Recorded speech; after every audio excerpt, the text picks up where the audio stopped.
Once again, everybody, welcome aboard. It's been a while since I've been able to get around to some of my live streams. I know the last one I did was sort of a late night thing, which was a couple of days ago.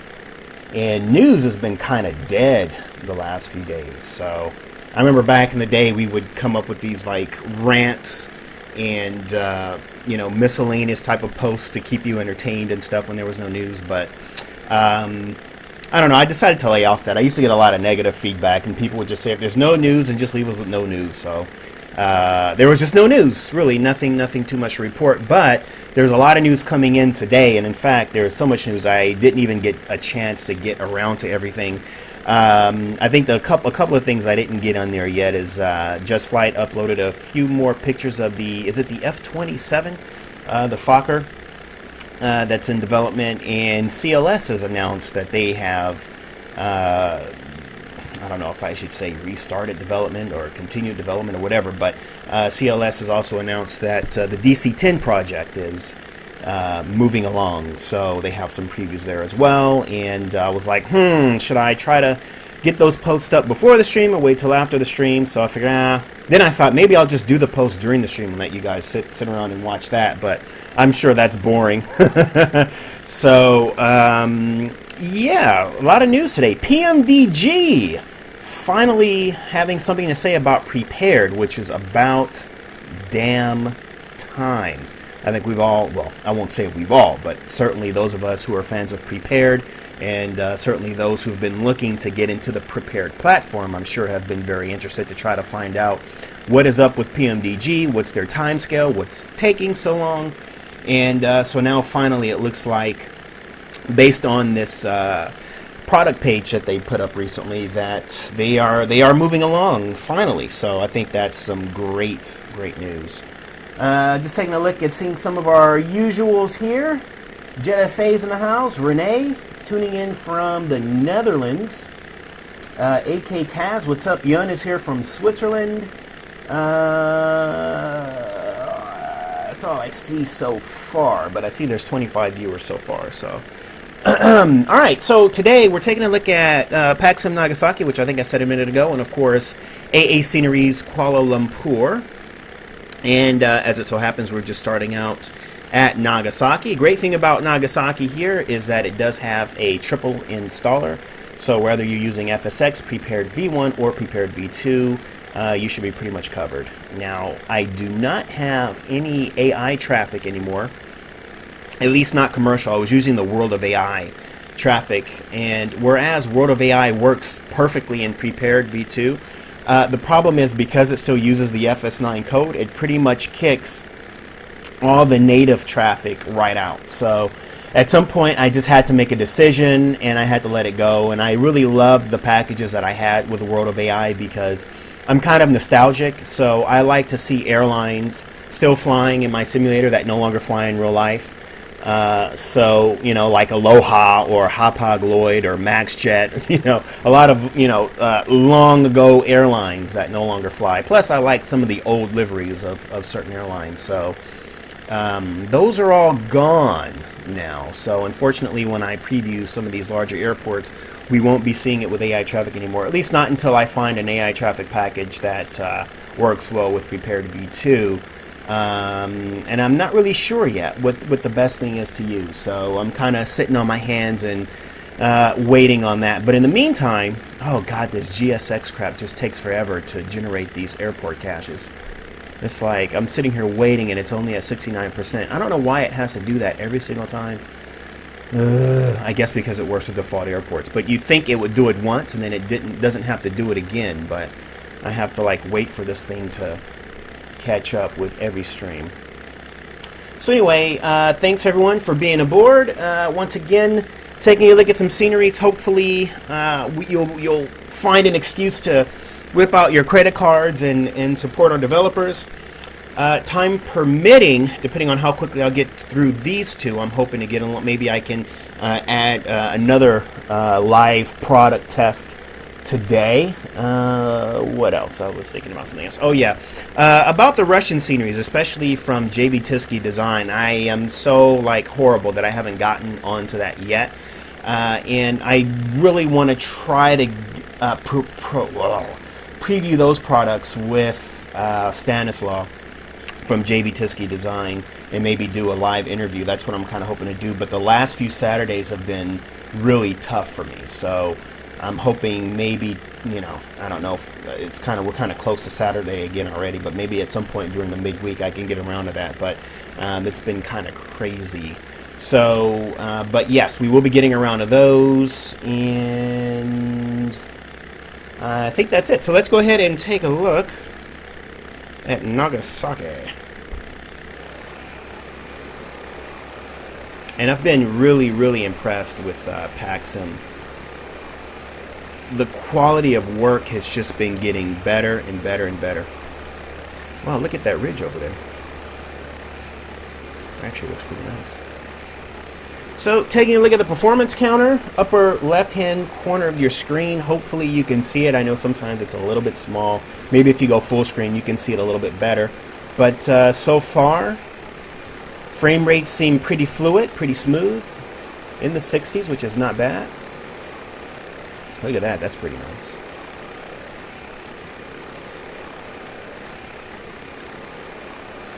Nagasaki. Man, I think I've been really disappointed with the fact that Overland has exited the flight simulation market. And, I don't know if I should go as far as to say that they've officially exited the flight simulation market, but we really haven't heard anything from these guys in a very long time. It's been a couple years. So I think it's safe to assume that they're pretty much gone. And that's really unfortunate because when they created those Japan airports in FS9, oh my God. I mean, they had just about every nook and freaking cranny airport in Japan that you could possibly think of. All of them, even the ones on the small islands. I mean, they really had Japan covered extremely well. And the quality for their time was not bad. I mean, some of their airports are better than others. Like if you had the Volume 1 pack, the Volume 1 pack really wasn't all that great because it was like their early stuff. But as they continued to deliver all these packs, the quality of work just kept getting better and better and better and better.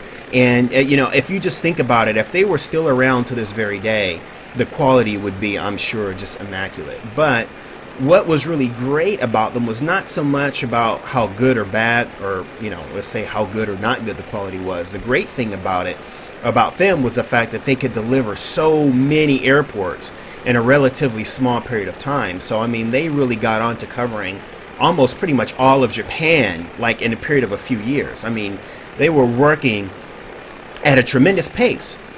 And finally, they started making the transition to FSX, and that was when they made their way over across to South Korea with Incheon. And Incheon, again, was not bad. I mean, there were some things about it that was lacking. I think there were issues like using some default ground tethers or some crap like that. But overall, the quality was pretty good. Taking a look at the fire airplane here. And so I think a lot of us were really optimistic that that they would continue developing airports. And according to them, they were. The next airport that was scheduled on their timeline was supposed to be, what's that airport? Sorry, Tokyo Haneda. And I don't know what happened with Tokyo Haneda. The last I actually did speak with one of the guys from Overland. This was a couple of years ago, I think. And they had explained that they weren't fully happy with the quality of the work in comparison to a lot of what other developers were producing. And so they had more or less scrapped everything and were starting over from scratch, is basically, in a nutshell, in their best English, what they explained. And then they provided a preview. I like these little waterways. This water mask in here is very nice. And then they provided a preview of like some GSC cars and trucks and miscellaneous objects that would go with the Haneda project. And then they disappeared. They were just gone, and they kept updating. Ooh, that's not very good. There's like a little tear, a little line here in the scenery. So yeah, they sort of disappeared. Wow, I don't know. It seems like the photo train is not matching up. I wonder if that's just my installation, but like this row kind of drops dead in here. I'm guessing maybe he had to do it this way because of how he had to wrap the terrain, or the photo onto the terrain. This is kind of like an unusual elevated terrain here. I mean, obviously this is an artificial island, so yeah, but that's weird though. I see that little line there. Yeah, and it's even more evident here on the coast as well. It's interesting. So, oh, actually, that looks like the fault bleeding through, isn't it? What is that about? So then we had Technobrain. They sort of came on the scene and were developing some airports. Quality not really that great, but it certainly did fill a niche for those who really like Japan airports. And honestly, it's my contention that Overland's FS9 airports, I think, would have done well if they had just maybe made them compatible with FSX, as opposed to redoing them all. I think that would have been able to hold a lot of people over. We have some water bleeding through here in the rock wall. Ooh. Yeah, there's some definite bleed through there. I don't know, it's like the rocks don't really look all that consistent.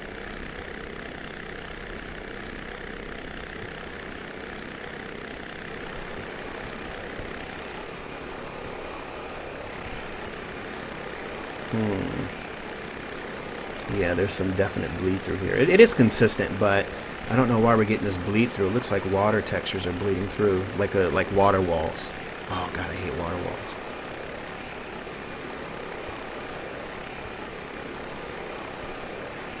Ugh, that looks bad. Gotta find out what's up with that. I don't know if that's a problem in my installation or what's going on there. We gotta figure this out. Ooh, this is looking pretty bad too.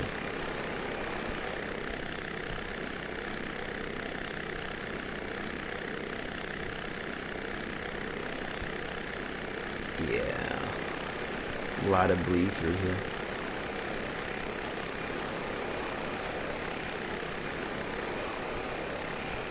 Alright, let's work our way around.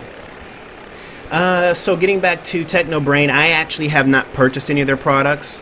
My friend Nolan, who flies for Delta, he does a lot of flights to Japan on Delta, and so he heads into the local shops there, the local software shops, and picks up their box titles and stuff.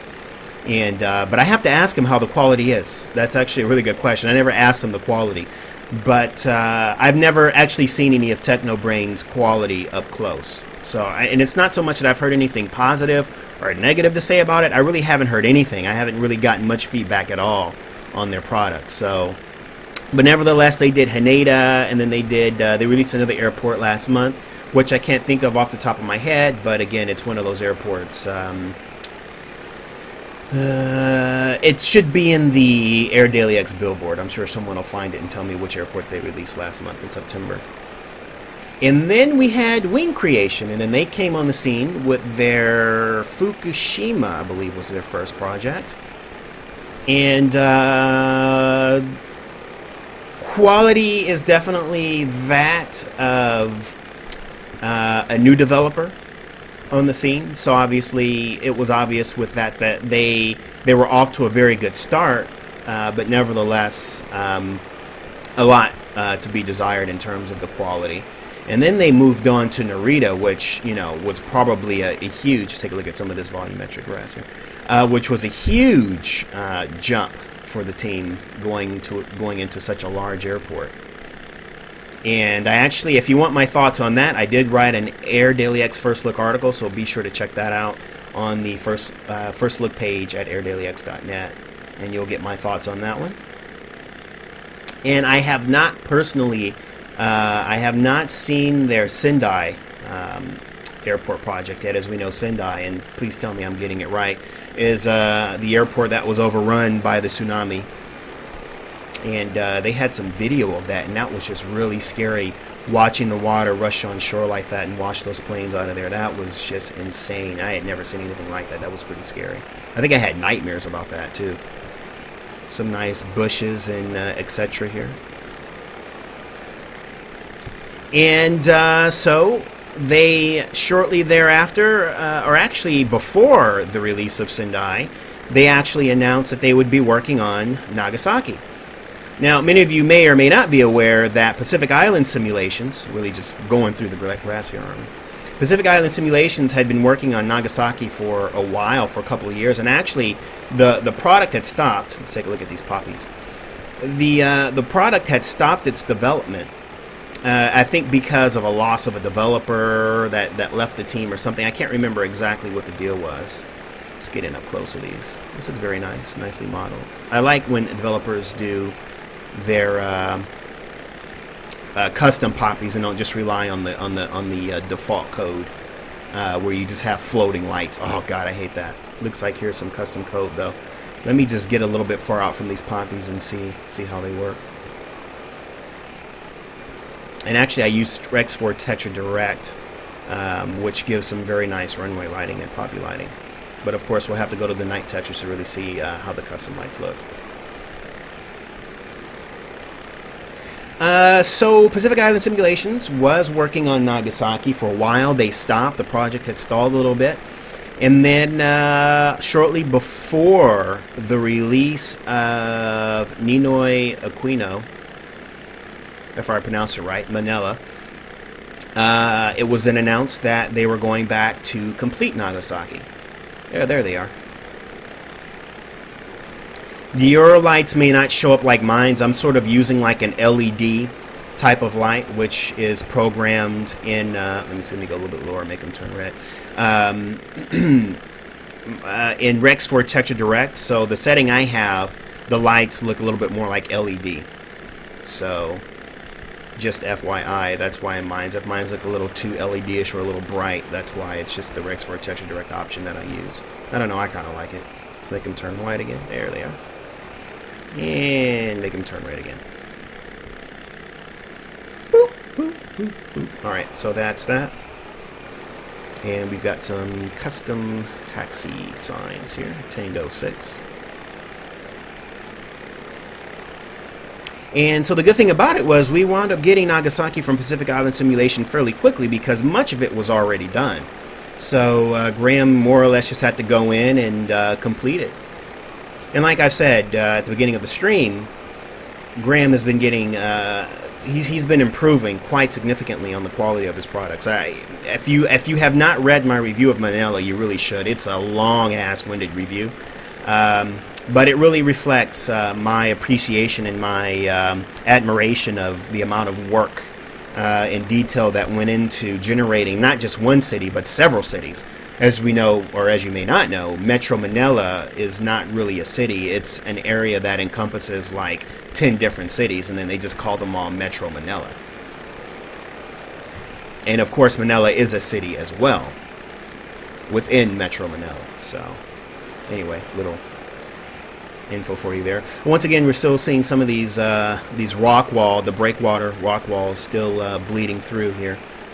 So, and now we're up on the fire station. In fact, I'll take a moment and land here and take a look at some of your comments. We'll land on number A. How about that? Or, you know, let's land on number 2. Should have to turn my helicopter around. I don't have to be too lazy. And then I'll take a look at some comments here.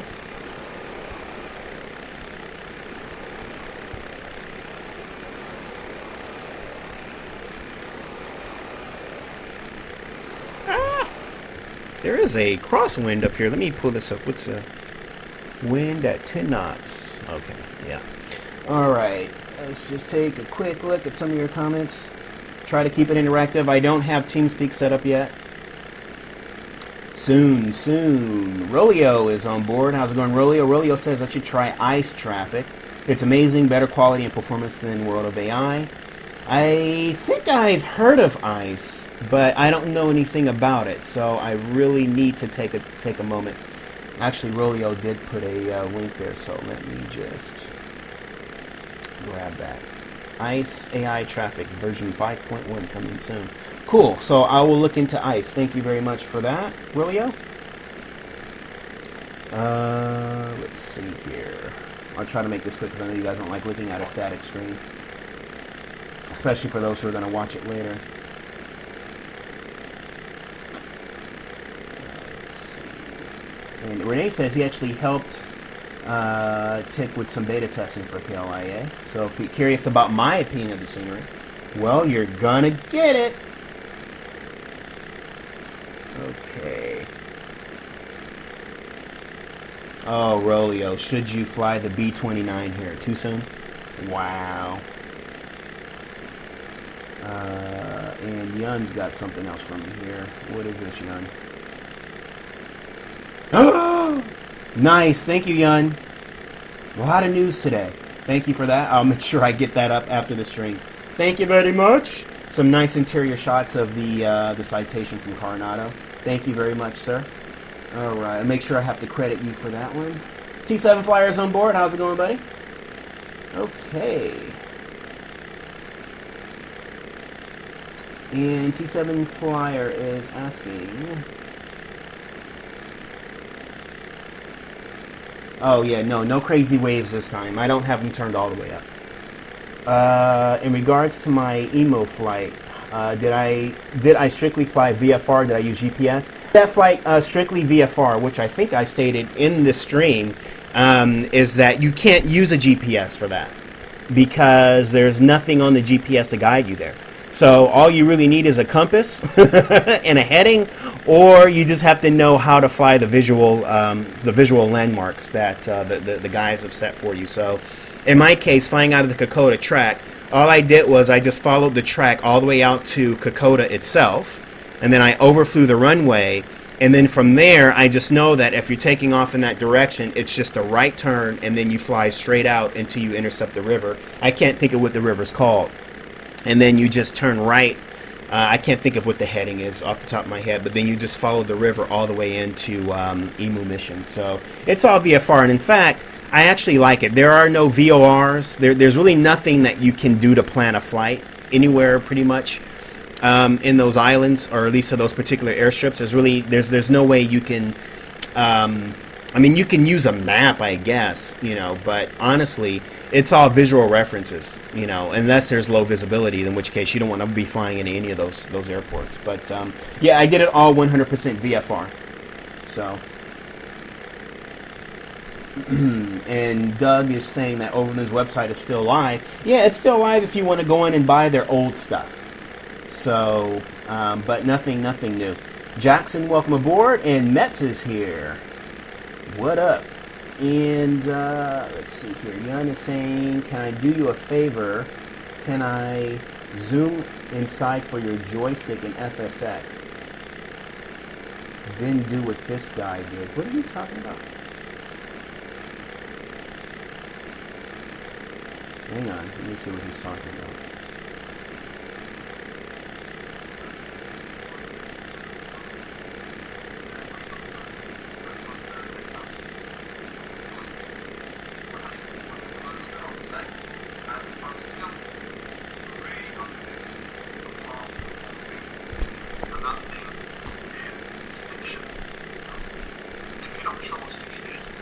Alright, well, I don't know. I've got to watch this guy's video. So, Yun, I'll take a look at that a little bit later and see if I can do whatever it is he did that you want me to do. Maybe at the end of the stream I'll take a look at it and do whatever it is. Alright, so getting back to the scenery, sorry for that. Every now and then I got to take a minute, land, pause, and interact with you guys. A lot of streamers don't do that. I definitely want to take a moment and acknowledge you all. So, now we're at the firehouse. Some fairly nice texture work here.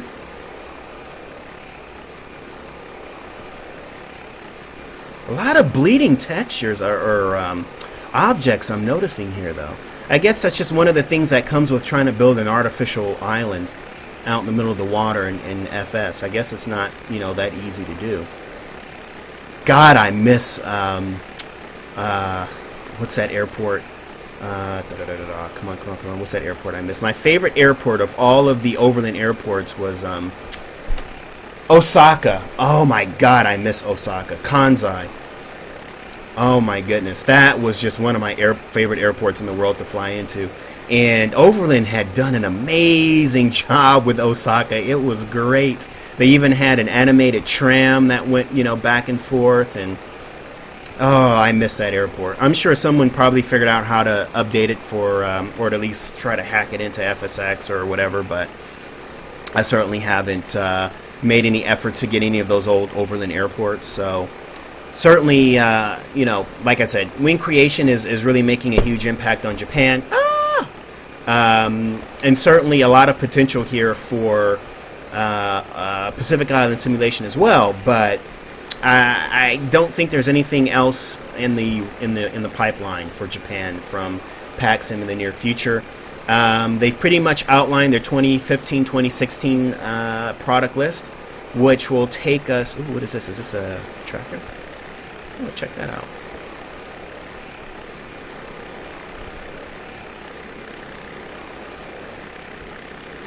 What is he pulling there? Let me see if I can get like close to it. It says something, I know that. Let's see. What does that say?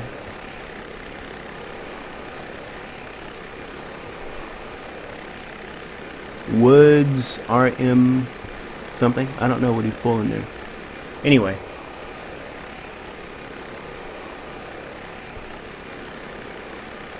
So Pacific Island Simulation, their 2015-2016 time or whatever, their forecast roadmap, if you will take us to Taipei next, and then after that, I think they're taking us off to Beijing, and then of course Salt Lake City. And I'm not sure which is going to come first, Beijing or Salt Lake City. Salt Lake City is the home airport for Pacific Island Simulation, so I'm really, I think all of us are excited about Salt Lake. It's just a matter of when we'll get it.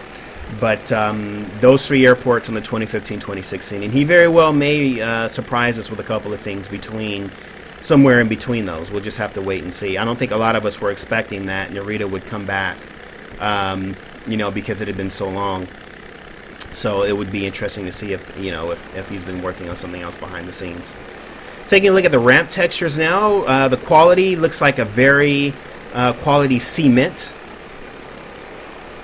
Actually, that's not cement, that's concrete, isn't it? That's a concrete tarmac.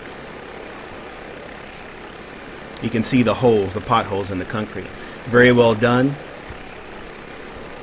Some nice imperfections there. Nice taxiway or parking markings. Gate markings, I should say. Lots of GSC awaiting airplanes to arrive. Ooh, I took away my performance counter. Sorry about that.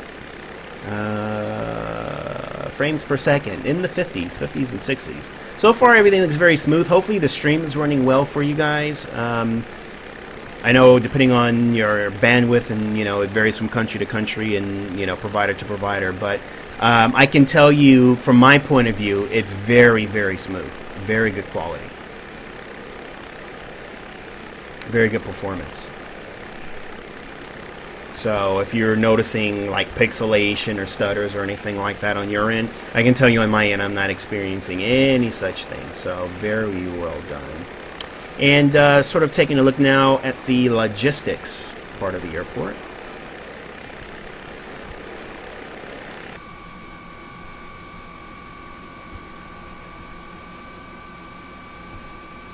I don't know why I didn't turn on my track IR. I guess I should, huh, if I'm going to fly from this point of view.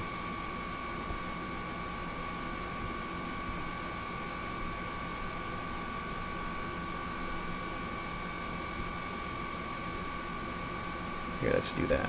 Try to manipulate the eye point here with the helicopter. Then it looks like a camera is actually hanging on the helicopter itself, huh? Alright, so at least on this side of the airport, I'm not really seeing much of that texture bleeding in the brake wall, which is nice. Little fence here.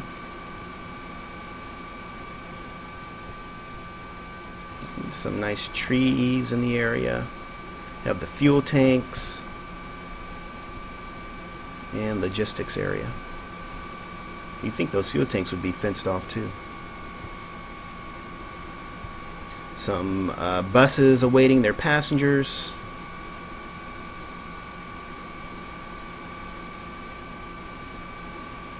Hopefully I'm not moving too fast. I don't want to pixelate the screens. I know sometimes that happens.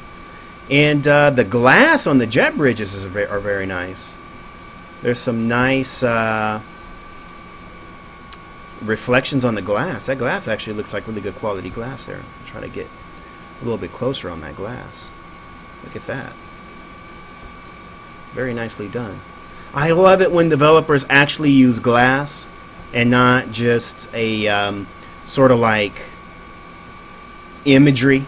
Like there's some developers who will use like a kind of what's the word I'm looking for? Like a photoreal image on the glass, or they'll just like draw some kind of like fake glass. I hate that. Unless the whole airport was made photoreal, then it's okay. But otherwise, if there's glass jet bridges, I want to be able to see through the damn jet bridge. So anyway, here though, very nice, and there's some reflections on the glass. Very nice. You can see some sort of interior modeling here for the departure hall. Very nice, nice texturing, nice groundwork. More glass in the stairway area here. And looks like there's some interior modeling. I'm actually going through the jet bridge. Let's go inside the terminal and take a look at some of this interior modeling. This is what I love about interior modeling, as opposed to just using, like you see up top, you have the windows which are baked on, and then you don't really need to see through those, but in the actual, and then below you have some windows that are baked on. Oh wow, underneath too. There's some that are baked on, some that are transparent. I love when developers actually take the time to do the transparent glass. It just looks so much better to me. It looks so much more realistic, especially from a virtual cockpit. Let's go into the lower level. Ah, can I sneak my way through? Let's go inside. I don't know how I'm fitting this thing in here, but showers. Interesting. That's not a typical sign that you see at an airport, is it? Japan Airlines down here. You can even see the glass from the inside, which is nice. That's even unusual in and of itself, to be able to see the glass from the inside. Usually once you're on the inside, you just, like, the glass disappears. But he actually hit the glass from the inside too, which is pretty nice. That's pretty neat. Alright, let me try to just scurry my little helicopter down under here. Very nicely done.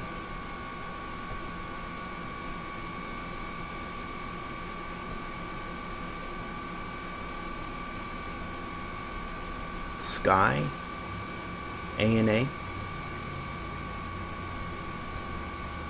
That's very nice. Oh, little baggage carousel there. Yeah, usually you don't get to see like the glass from the inside. That's pretty impressive. I like that. Alright, let's go up to the second floor.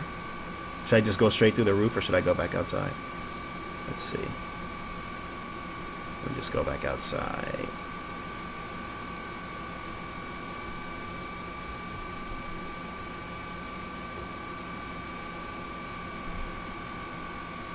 You know, it's weird. For some reason, Nagasaki sort of looks almost like Spanish architecture to me.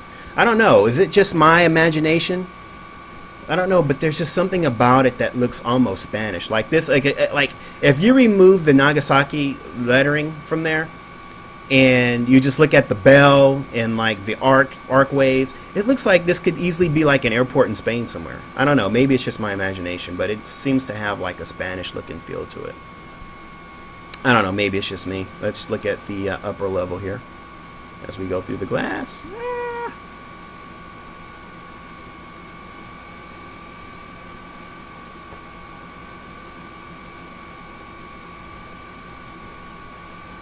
I'm bleeding through. Oh, what's that airplane taking off? Oh, no, that's a default. I'm like, what? Do I have some AI in here? Anyway, I like that you can actually see glass from the inside. Not that any of you would ever bother doing this, but those of you who know me by now know that I'm like making a big deal about this whole interior modeling thing, and there are a lot of people that absolutely hate my guts for it, and I really don't care. I think it's a really good, you know, developers want to improve and add new things to their products. They want to be able to, ooh, look at that signage and everything there. They want to be able to add more features, and why not? As long as they're able to do it and it doesn't affect performance. And here, obviously, it doesn't seem to be affecting performance at all. Oh, shoot, I'm losing control here.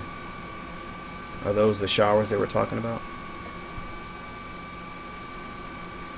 So anyway, some of the gate areas. And like, he even put the glass inside. Like, I think that's great.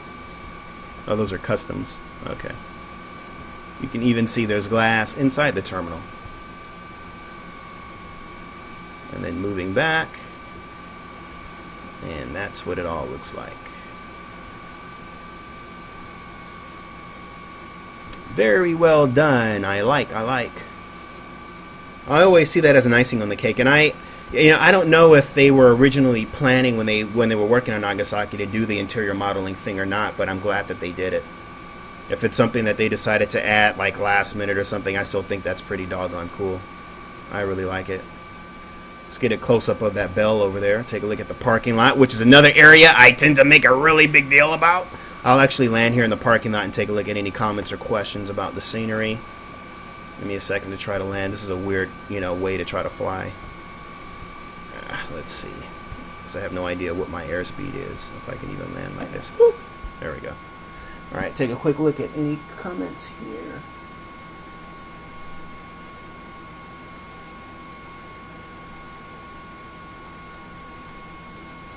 Let's see.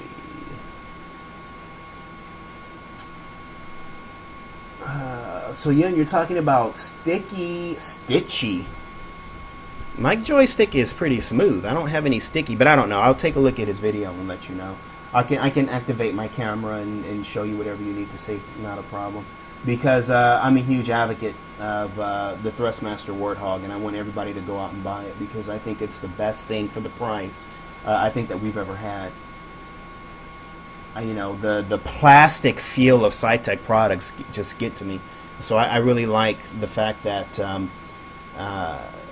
Thrustmaster managed to deliver this, an actual replica, and actually have something that feels real. Okay, taking a quick look. Any other questions? Oh, AeroSim, thank you. I forgot all about AeroSim. That's right. As a matter of fact... Oh, why aren't you on mute? Sorry about that. As a matter of fact, yeah, I forgot all about AeroSim, and we actually have some reviews. I think there's like 2 or 3 reviews of AeroSim products. If you go to the scenery review section, it will take you back to the old archive website where those AeroSim products are reviewed. Thank you. I totally forgot about AeroSim. That's right.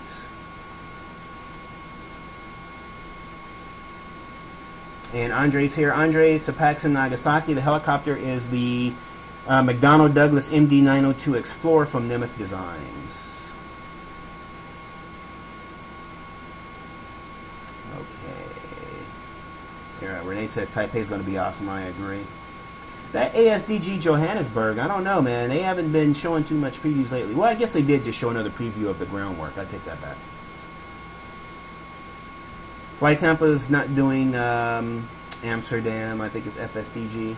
Yeah, thank you. Oh, I see you guys are already correcting each other. Yep. All right, I don't think there's anything else for me, so we're going to take off here. Oh, yeah, Willis, welcome aboard. Yeah, for some reason, when you look through Glass and Flight Simulator, and this dates all the way back to FS9, clouds always look weird looking through Glass. That's just the nature of how the glass is. Like, I don't know if there's a way to not do that, but naturally, the glass is only meant to be seen one way anyway. But if I think back on the old Dream Factory Studios Brussels, which was one of the first airport products that really went, really extensive with internal modeling with that new terminal at Brussels. Well, at the time, I guess it was new. But the thing that I hated about it was whenever I had clouds and you look through the terminal, the glass would like disappear. That used to drive me crazy. So here, the glass doesn't disappear, but when you see the clouds through the glass, the sky changes a funky color. That's just, I guess, the way FSX is coded. But again, you're not really meant to be looking through the glass from that direction. So I guess it's not that big a deal. Oh my God, my buddy Russ White is here. Awesome. By the way, guys, make sure you take a look at the WDS previews this morning of that internal hanger modeling, which looks really awesome. And that texture baking is just, like I said in my post, it's only something that Russ White could deliver. So be sure to check that out. WDS hopefully is coming next month. Fingers crossed. I'm really excited about it. Let's see. Yep, Russ White joining us from Southampton. Nice. So glad you could join up, Russ.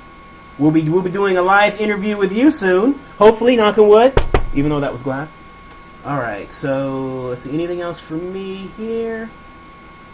All right, so let's take off. Actually, no, let's take a look at the... is my screen brightness all the way up? No, it wasn't. I'm like, for me, everything looks so dark. I gotta turn up my screen here. I have this Dell 31-incher, and this thing is like an alien UFO in your eyeballs. It gets so doggone bright, but sometimes it's too dark. All right, so now again, for those of you who know me well, and Russ can already attest to this, I am an a-hole when it comes to parking lots. Just like the whole internal modeling thing, when it comes to doing parking lots, I tend to make a really big deal out of it. And it's actually kind of a coincidence because it was Overland who actually pioneered the whole parking lots thing. They had delivered all these Japanese airports, but they all had these like empty parking lots, and so they then released an update for all of their products that added cars to all their parking lots, and they went in and enhanced the detail in the parking lot areas and stuff, and it was immaculate. And finally, I'm like, thank God, because I always hated in FS9 when developers would not put a parking lot in, or put a parking lot in, but then it's just like there's not even 2D images of cars. It's just like colors. And you're just supposed to, leave that little bit to the imagination in terms of, the fact that there's actual cars there. But, and then I was chatting with Jarrett Marshall yesterday, and one of the things he was talking to me about again was his parking lots, because I had done a review of Bozeman.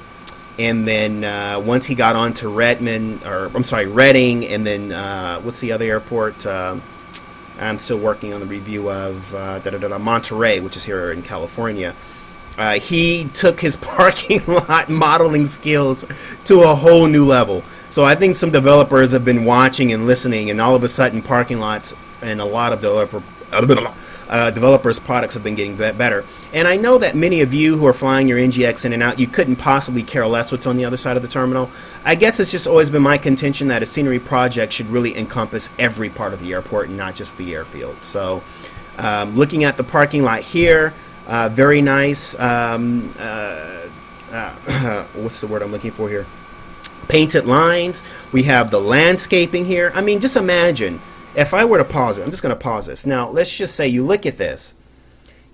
Tell me it doesn't make a difference if all of these trees, these bushes, these parking lot lines, the cars, let's just say none of that was there and it was just really plain. I mean, wouldn't that really make a huge difference in the scenery?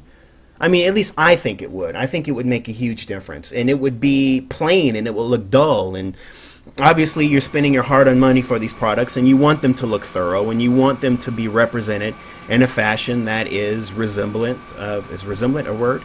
That resembles the real-world counterparts. So in the case here, I mean, it's look at that Escalade with those rims on it. These are not Japanese cars. Nobody in Nagasaki's driving an Escalade. Come on. What is this over here? This is a Avalanche. Who's driving an Avalanche in Nagasaki? There's a Tahoe. Anyway, that's just funny. But anyway, good quality looking cars. And I like that even in the walkway here, he actually modeled in this curved glass sort of canopy structure. Oh, I bounced that down pretty hard. What is that bouncing? What is that? Oh, that's my Xbox joystick. I'm like, what the hell? Hang on, I gotta unplug that. I'm like, that's the force feedback from my Xbox, not joystick, 360 controller, whatever. Yes, I do play other games on my computer. I know many of you will find that hard to believe, but I'm playing Grid Autosport or whatever the game is, and I use my Xbox controller. And I'm like, every time I slam this helicopter down, it's like something on my computer's breaking or something. I'm like, how is that like happening? Sorry, that was my Xbox feedback, force feedback there. All right, heading over to the control tower area here. I mean, look at that landscaping. That's one thing that Pacific Island simulations have sort of, you know, become known for, is landscaping. I really love it. I make a big deal about trees and plants and bushes and all that other crap that many of you probably couldn't care less about. But I just love it. I think it all looks great. It just works. It all just works. It all comes together nicely. So there's our control tower model with animated radome there at the top. Radar. And even the buses have different colors. So then we have, looks like here, some of the airport corporate offices.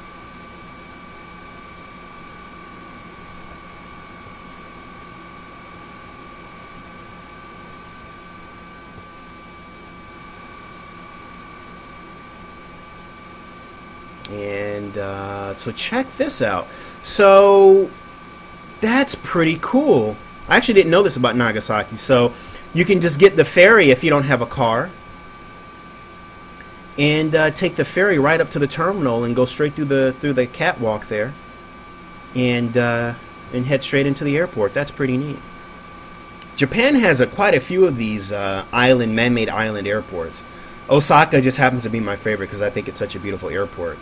But even in that bay where Osaka is, there's like 3 airports serving Osaka, like in that area. 2 of them are on artificial islands, and the other one actually has a really cool approach. And I don't know that much about Japanese airports, so I don't know if a lot of these airports even still exist or not, or if they've been replaced by these newer island airports. But there's so many cool, kick-ass airports in Japan. There really is, and I really hope more developers really start to spend more time here. Like I said, I don't think that Pacific Island Simulations is planning anything else for Japan in the near future. So seeing some of that water bleeding through the walk wall.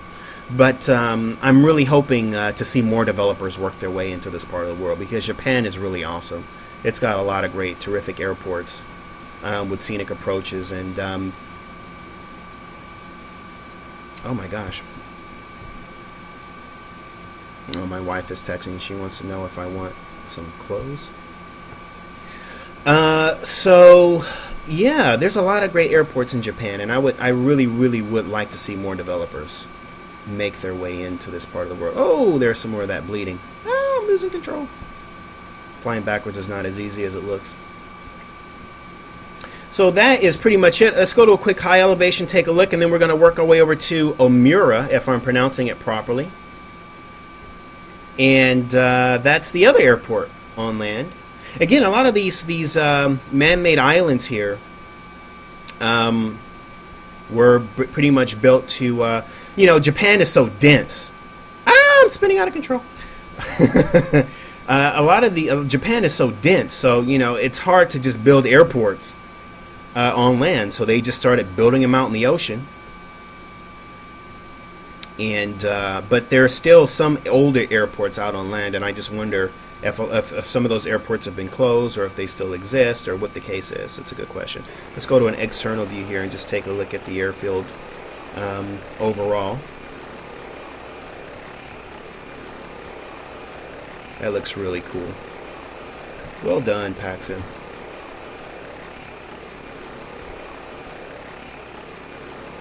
I like those Nagasaki titles there. That's really neat. So there it is, and then there's Omura right over there, which is where we're going to head to next, which is the other airport. Or is that an air base? Maybe that's an air base. And this is FTX Global, which is surrounding the area, by the way.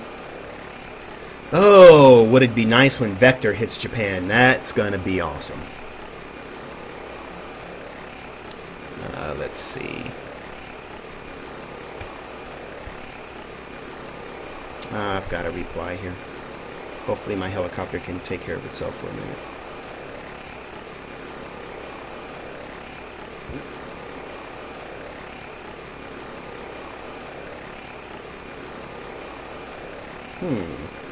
I'm like, what do I want now? 40% off.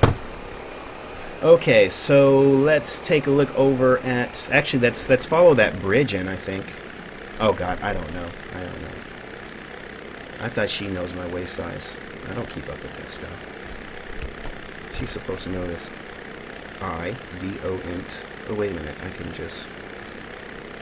I don't know. I guess I have to come down there and see.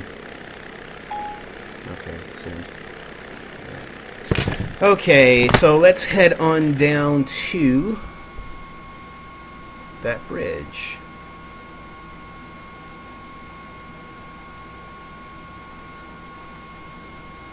Hopefully my helicopter doesn't spin out of control. Actually, now would be a good time to take a look at any other comments before we move on to the other part here.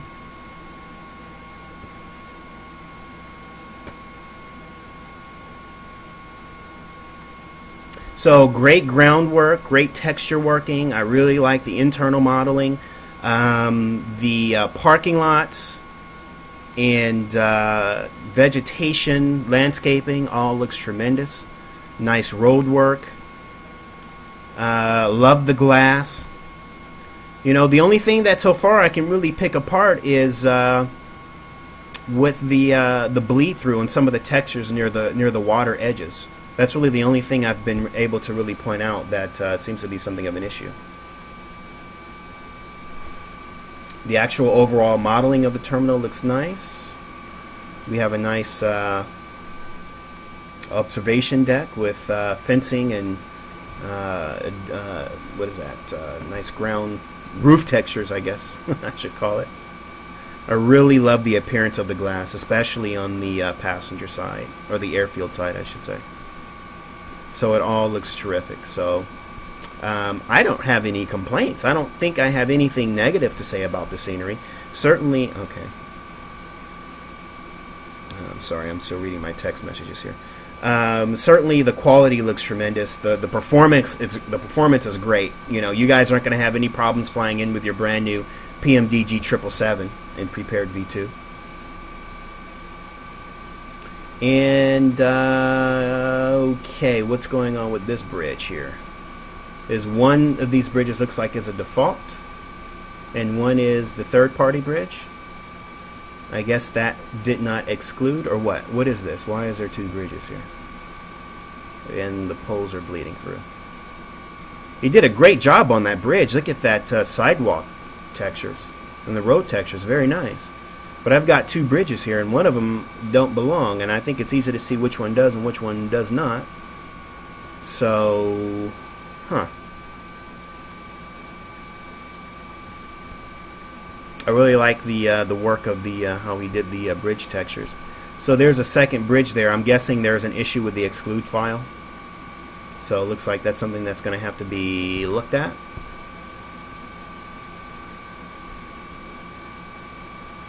As we continue to work our way over to Amira, I've got to hurry up and land my helicopter here and reply to this. And then, of course, take a look at your comments as well. Looks like a nice little marina over here. Yeah, that bridge is bleeding through there. That's really odd. Nice little marina. And what is this? A gas station? Oh, rent-a-car. Oh, Nippon rent-a-car.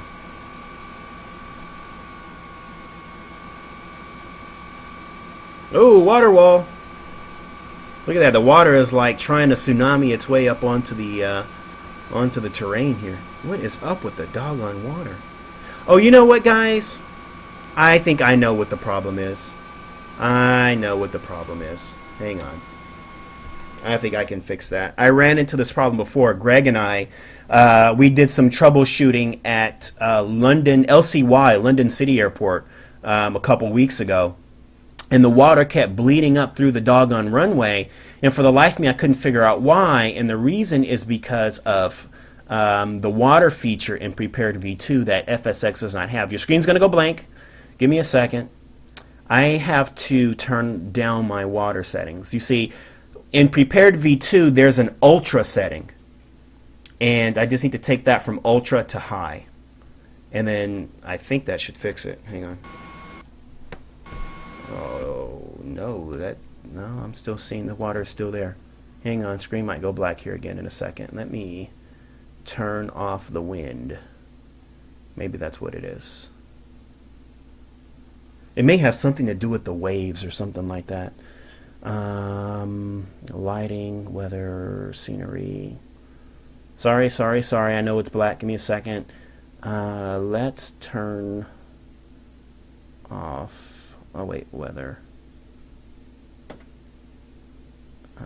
Let's turn off the wind speed here a little bit and see if that helps.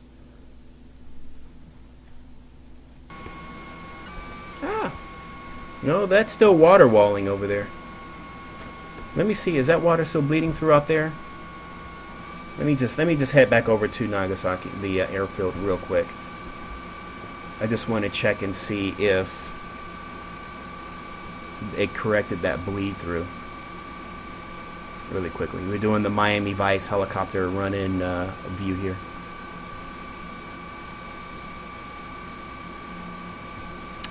Let's see if that bleeding disappeared.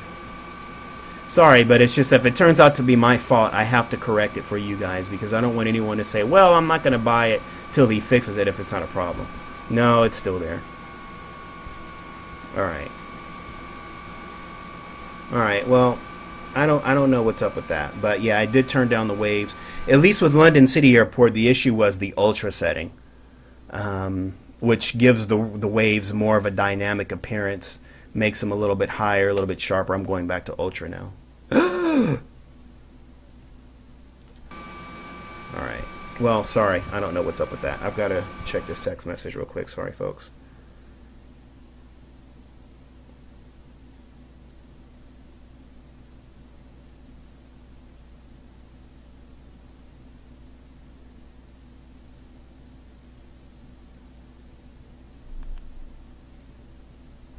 Okay. Alright, sorry about that. Let me work my way back over and then I'll take a look at your comments. My apologies. Can't ignore the wife. Otherwise, I'll come home one day and the other woman that I call my Jetline Systems rig will be beaten up. my life will be over. I mean, I'll still have my wife, but I won't have my computer. Luckily, she's at work and she can't hear this. Take a look at these boats. Very nice. These water walls are killing me. These are some nice custom boats. Look at that. Custom fishing boats. It's got a couple of smaller boats there. Nicely done. I like this.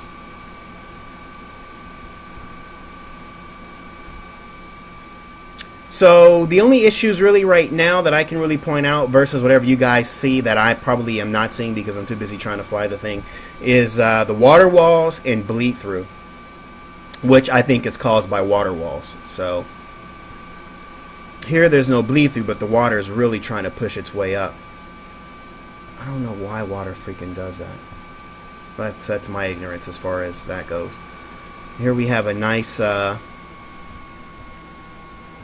what do they call these things? A ferry? Can I do it? Ah, not quite. Okay. Again, nice concrete work here. Ooh, a helicopter pad. Cool. That's the other reason why I think it's important for developers to have the air side of their products done, because people will come around with their helicopters. And this is Omura. Is that correct? Am I pronouncing that right? Omura.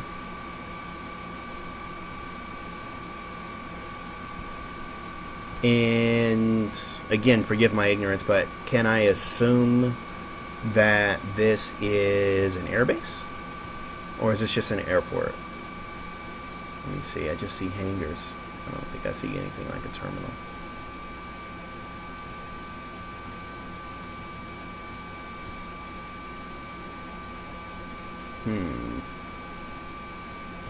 Yeah, it looks like an airbase, huh? These look like military Blackhawks.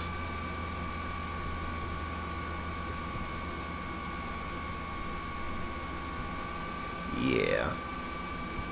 I guess that's more of an airbase or a helicopter base, huh?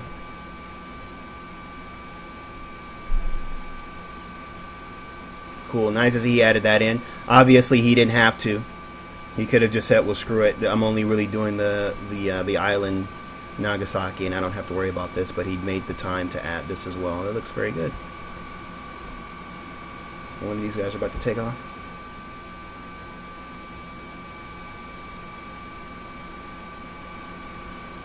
That looks cool.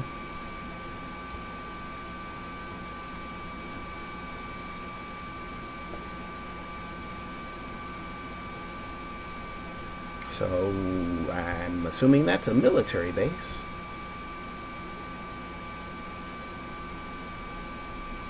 Here we have some radar towers. And what's on this side? Fanny, what's that?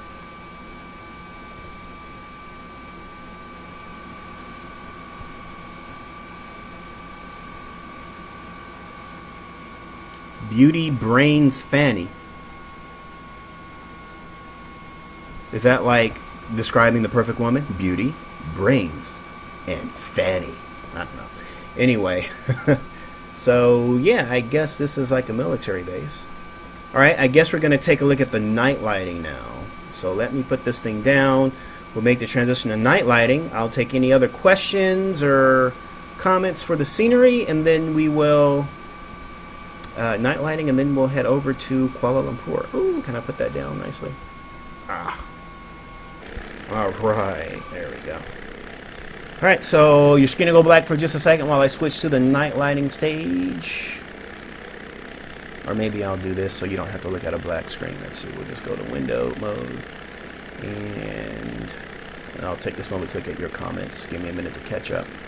Time and season. Let's say dusk. I don't like flying at pitch black night because sometimes it gets too dark. Okay. Let's see, gotta scroll back up here.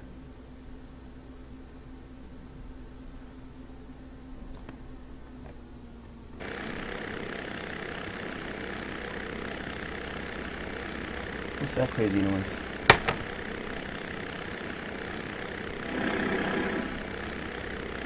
What's this all about, man?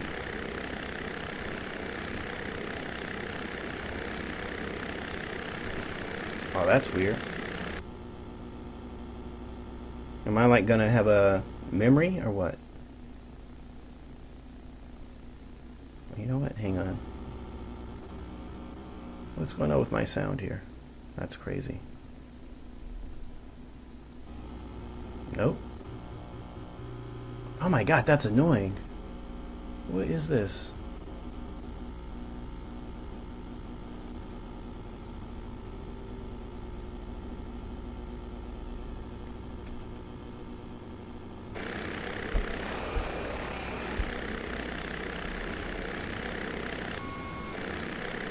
Okay, well, hang on a second. This is really annoying. What the hell?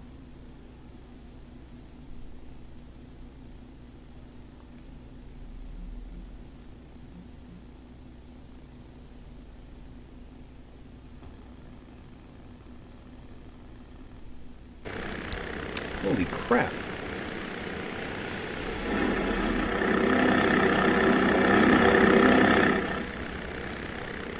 Hang on a second, folks. I got some weird, crazy sound. I don't know if you guys can hear that.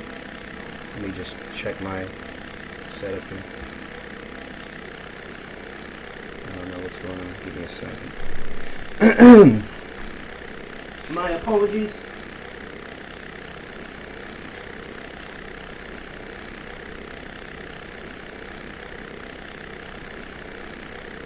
There we go. That fixed it. Alright. Let's take a quick look at some comments here. Sorry about that, folks. Let's scroll back up here.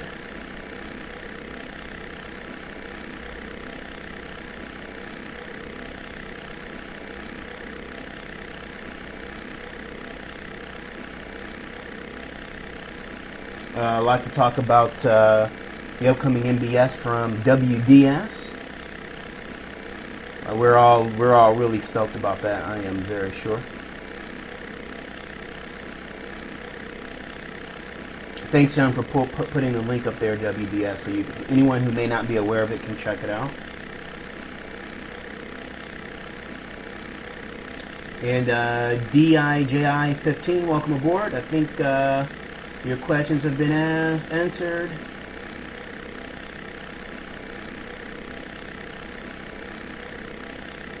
And Ross is here. What's up, Ross?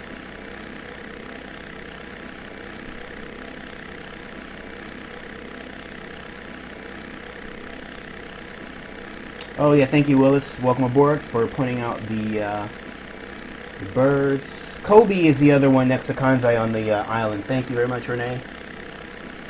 Osaka Itami, I think, is the one that has the really crazy approach, right? Like a Kai-Tak kind of crazy approach. Is that airport still open? Do you know, Renee? And I'm the only one crazy enough to do these helicopter passes. Huh?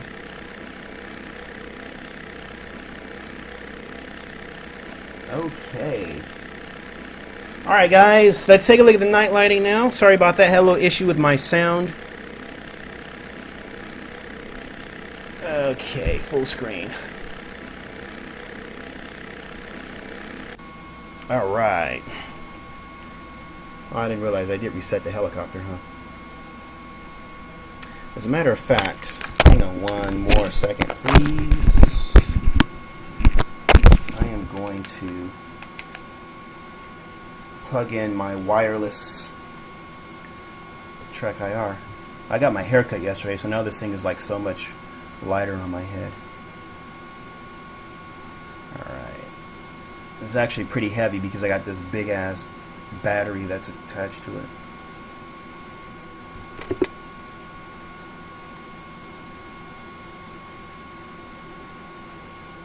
I had to text the wife here, sorry.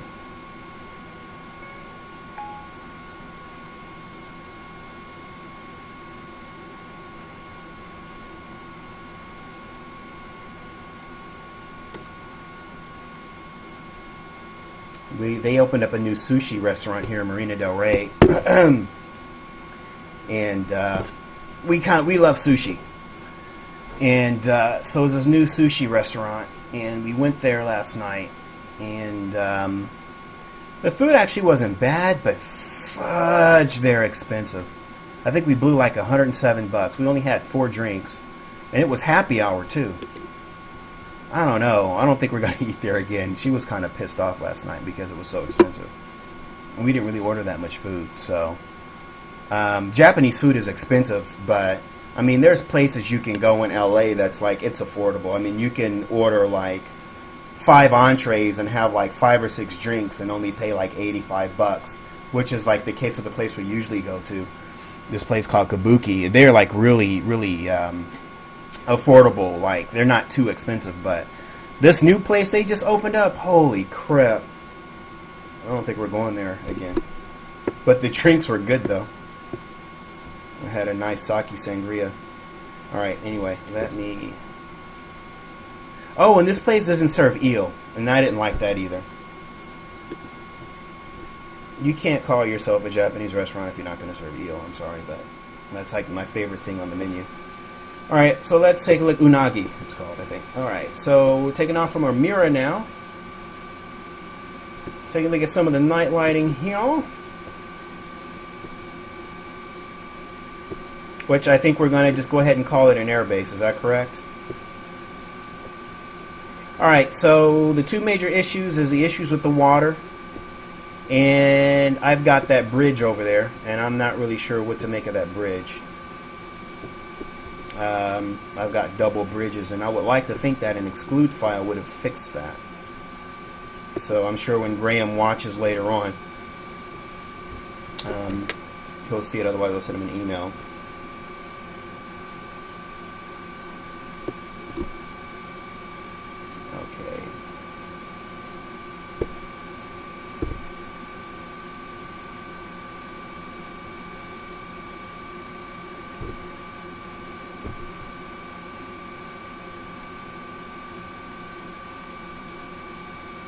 Sorry, I'm not flying right now. I'm still texting my wife. Okay, so there's the bridge. And as it turns out, it actually has some really nice night lighting on the bridge. It's just what is up with the double bridges. It kind of sucks.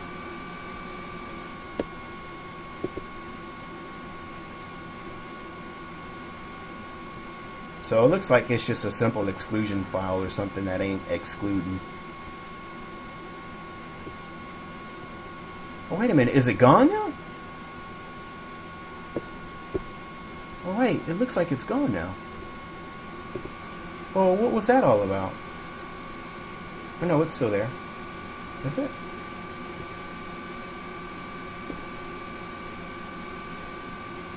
I can't even tell. I gotta get up close. Nah, it's still there. Yeah, it's still there. Yeah, alright. Well, there you go. So, yeah, this bridge exclusion thing, that's a kind of a problem. So something that we'll have to get worked out. Otherwise, he did a great job on that bridge, though. I like how he painted the sides and the... reminds me of one of those bridges in the Flight Beam Dimber. And doesn't that kind of look like Spanish style? I don't know. Why does Nagasaki have the Spanish feel to me? I have no idea. Maybe it's just me. Airport looks well lit at night, especially the parking lots. All the actual light towers are lit, and they throw a nice little splash on the ground. And then looking at the airport logo in Japanese there.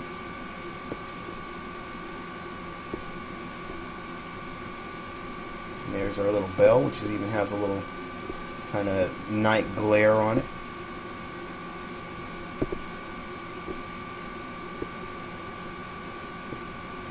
Nicely done. Parking lot is well lit at night.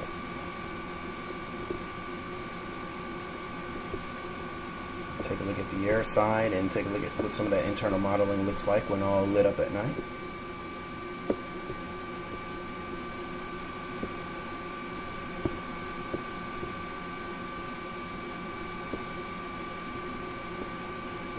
All the signage seems well lit. And you can see where the light splashes on. You can kind of see how the light splashes on the tarmac there. It's very nice. And there's even taxiway center lighting too, leading up to the gates. You guys can see that. It looks very good.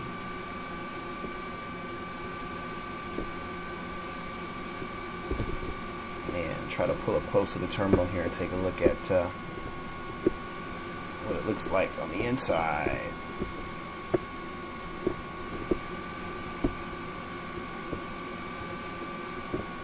Nice.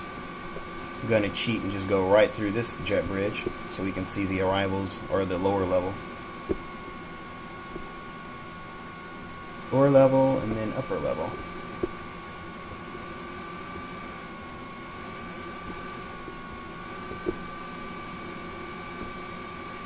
All lit up nicely at night.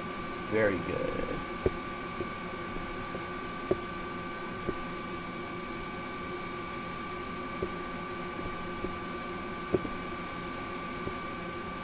And let's take a look at the airfield lighting and the runway approach lighting too.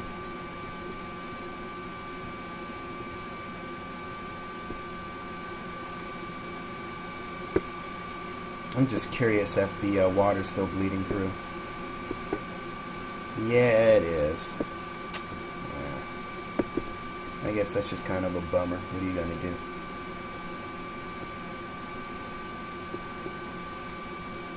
I don't know how that can be fixed. It's funny because I'm not seeing it everywhere, but I was really noticing it more on the other side than on this side, which led me to believe that maybe it was just the waves that were making it bleed through, but I don't know.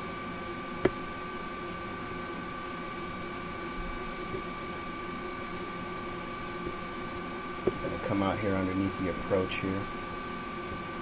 Oh, they're lit. Very nice. Turn around and take a look at that lead-in lighting.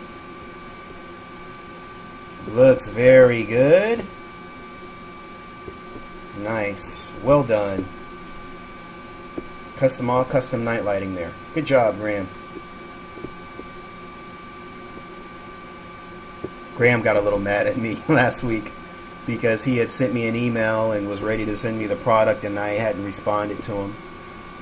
I've had a few developers like get on my case like, D, why aren't you responding to my email, man? What's up? You just don't like me anymore? I know. I'm really sorry about that. I have to get better with that. I really do. I need to get better with managing the email. Wow, the one-way lighting looks really nice.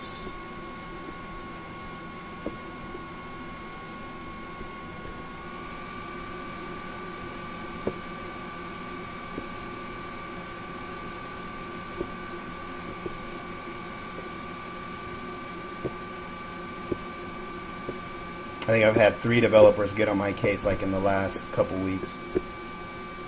Actually, inadvertently locked myself out of my email account, and then when I finally got back in, there was like emails from Latin VFR. What's going on, man? All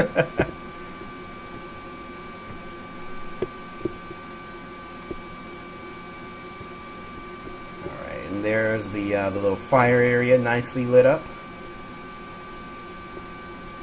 It'd be cool if they put some like Christmas lights on the Nagasaki logo in the bushes there, huh? That'd be pretty neat to see at night. Well, look at that, folks. There it is. Let's go to external view. Alright, I'm just going to hold it here. Take a look at any other questions about the scenery before we move on. That looks like a nice shot there of Nagasaki at night, just before sunset.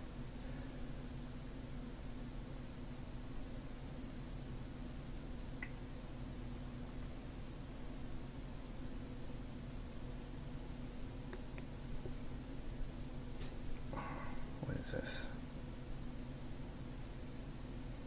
Nope and nope. Ooh, I see some people are tipping me off to some news articles. Thank you very much.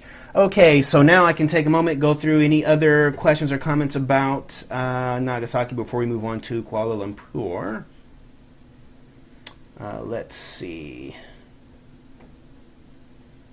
And Renee says Itami is still open, but only for domestic flights. Awesome. Ross, you're horrible. I saw that.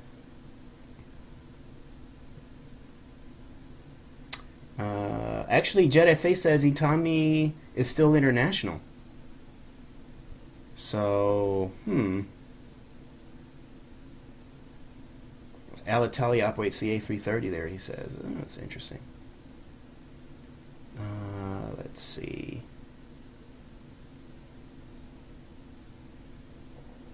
So, Willis is asking about the 777 for prepared V2. Not yet. You'll know it because there'll be a big thing that says released.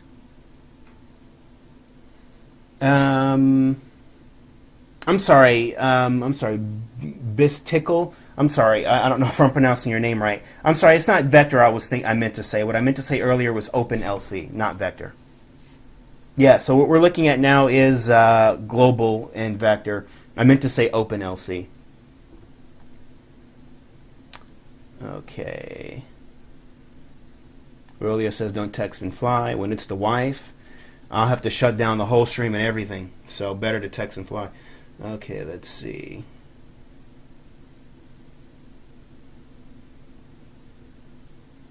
Anything else? A lot of stuff about the 777. Let's see. All right, Russ is heading out. Russ, thanks for coming aboard. Chat with you later. Keep up the great work. Happy Metals here. Welcome aboard. The poppy lights weren't blue. I kind of got into that earlier. They are white, but they're more of a LED type color. They're more of an LED color because of a texture that I use in Rex Texture Direct. I can go with an incandescent. I can go with an LED. There's different options. I just happen to select the LED option. So it just has a cool LED modern look. But if you don't have that program, then your lights will look a little bit different than mine. And Renee says, blinking runway lights, another soft spot for me. Me too. Me too. I like that. Rolio's asking, when's the next fun stream? That's when we all act crazy. The next fun stream will be, Rolio, whenever I get TeamSpeak up and running. It'll be more fun that way. And Pratt is here. Hey, Pratt, welcome aboard.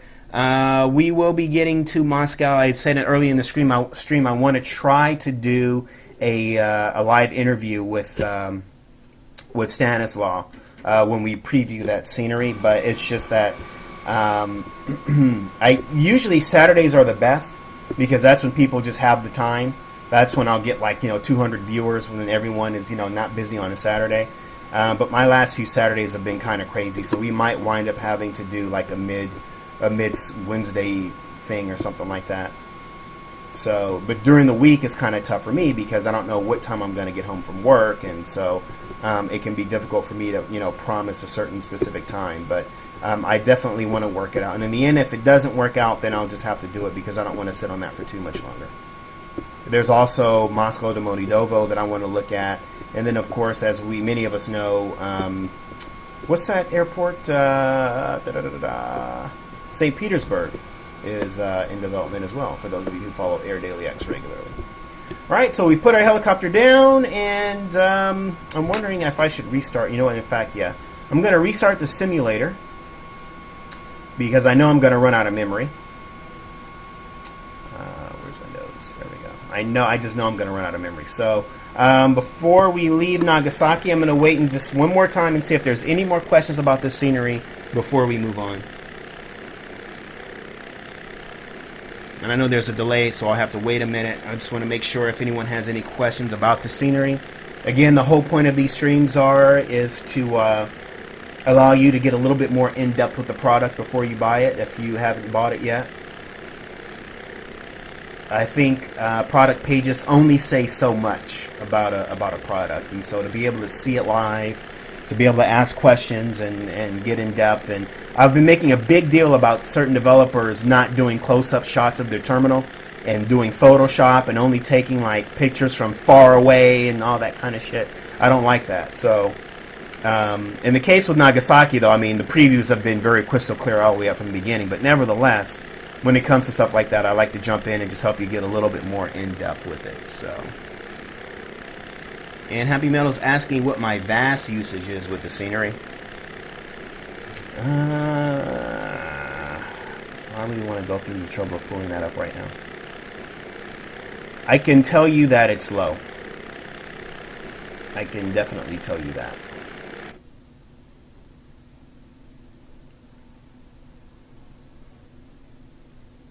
I gotta wait a minute.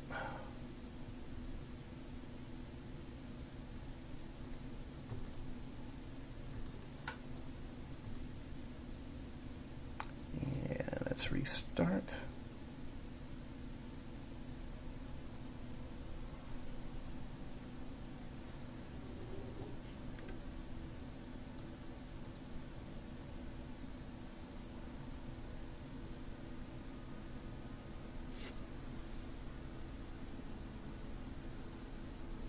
Oh, Greg made it. It's Friday. Hey, Greg, since you're the boss man, did you take off early?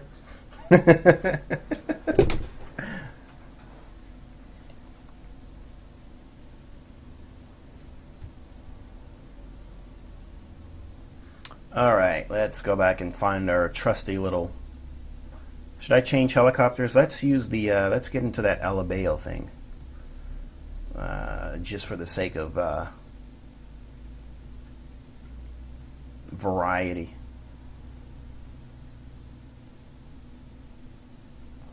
R66.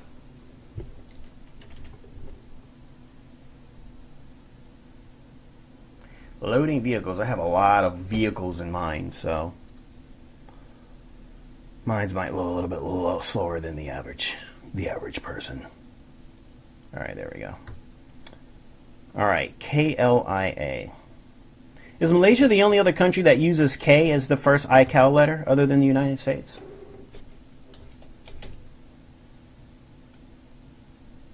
Oh, wait a minute. K...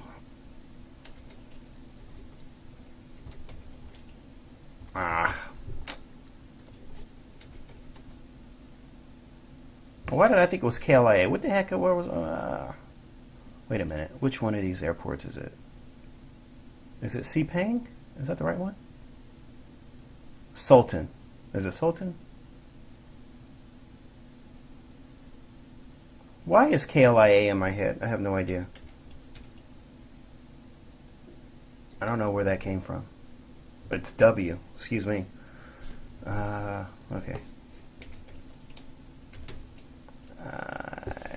Is it Sultan? No, it's gotta be the first one. WMKK.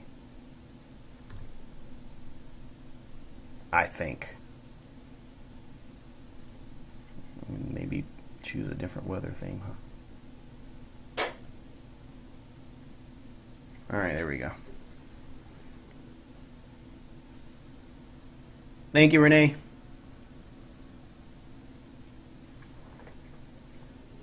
Well, Greg, unfortunately, you just missed the overview of Nagasaki, and I know how much you like flying in Japan, so.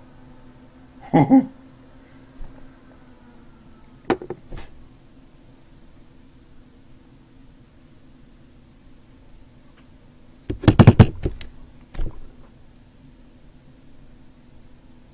I got a lot of messages here.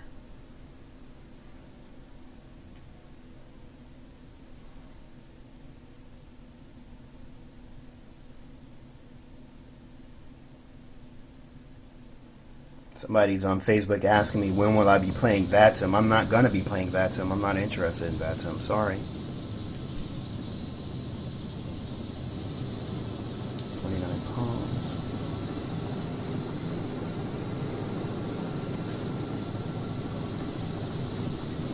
And tip off about FS2 crew 777. Yeah, I'm just waiting for them to release it.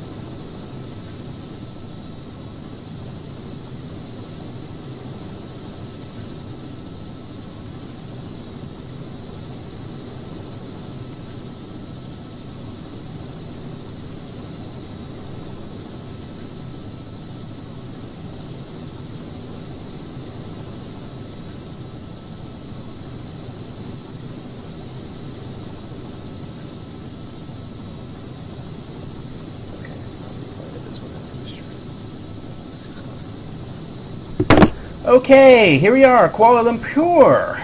Finally got around to this one. I don't know, I guess, well, let's see. Oh, look at that, the frame rates look mighty delicious. Alright. Just taking, ooh, I'm like, why is all of a sudden everything is so stuttery? It's because we're in the wrong view, aren't we? You guys are still staring at my desktop. Alright, here we go. There we go.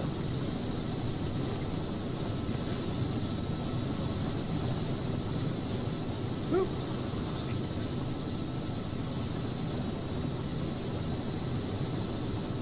Sorry, give me 1 second, guys. Alright, there we go. Just want to make sure everything's working okay.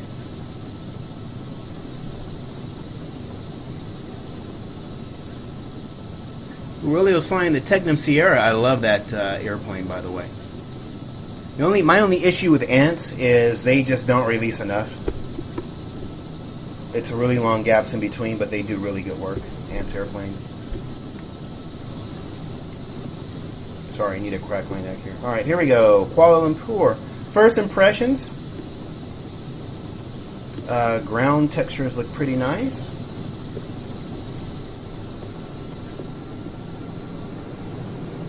Ooh, this one handles a lot differently than the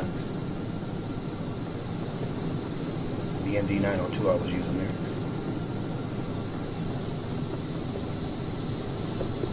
Interesting runway textures there. Is it really the outline's really that thick? Interesting.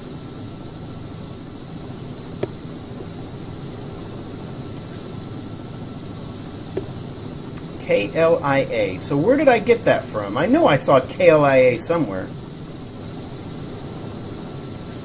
I was like, wait a minute. So very interesting looking grove of trees over photoreal. I think these trees are actually default trees. Is that correct? Just hand placed from the default libraries, I think. I don't think these are custom trees. They all look familiar. Or are these trees out of FS Global? I think that's what these are. I think that's what they are. I think they're the default trees. And then if you elect FS Global, I think in the, what is that thing called? The add-on, the manager there, the control panel, then it replaces it, I think, with Orbix trees. So I'm guessing that's what we're kind of looking at now, is like these Orbix trees. You know what? There's like a crosswind here, and it's really driving me crazy the way it's pushing me off. Hang on one second. Display, weather. Oh yeah, that was a 16 knot crosswind hammering an R66. I don't think so. There we go, that's better.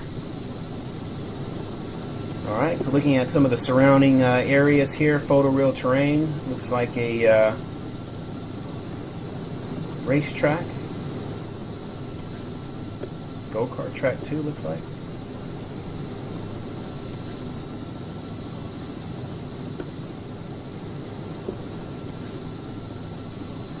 It's always interesting when you have a racetrack so close to an airport. It's like, what's more interesting to watch? Oh, wait a minute. I know this racetrack. This is the racetrack that's...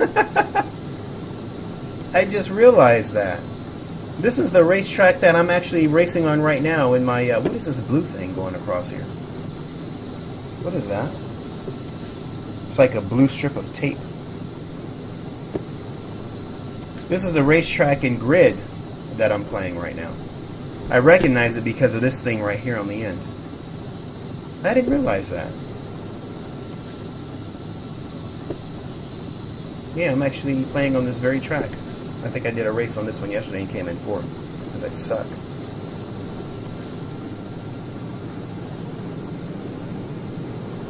Yeah, that's one of the tracks in Grid. I didn't know that was this track. I don't freaking pay attention. Anyway, cool. The more you know. So the ground texture here is not really that high resolution. Obviously, the higher the resolution you go, the more expensive it gets. Make our way toward the airport now.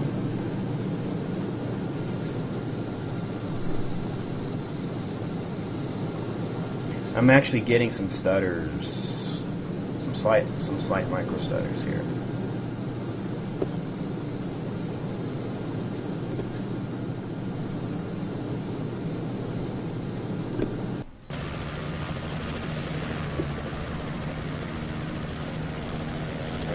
Slight micro stutters. I don't know if you guys are able to see that or not, but it's definitely evident.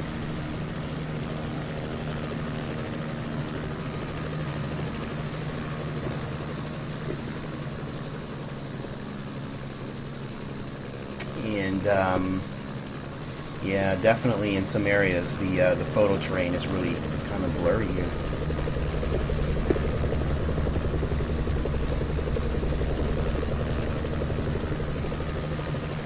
So we have some fire trucks, nice looking fire trucks.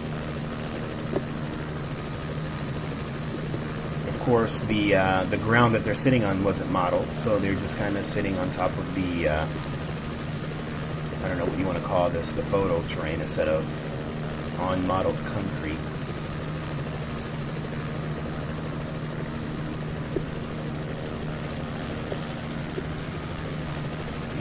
Doesn't look like there are any fences between the airport and the airfield. Looks like some environmental reflections here on some of the office buildings outside the airfield. Very nice. And custom reflections. Now that's a plus. I like to see custom reflections. There's like a default image that FSX uses to show off its backgrounds and reflections, and a lot of developers just, I guess, elect to use that. But you know, I always respect when I see some developers use a custom look to their reflections. But so that's a plus. But on the negative side, a lot of cars and those fire trucks sitting on non-concrete, just sort of sitting on the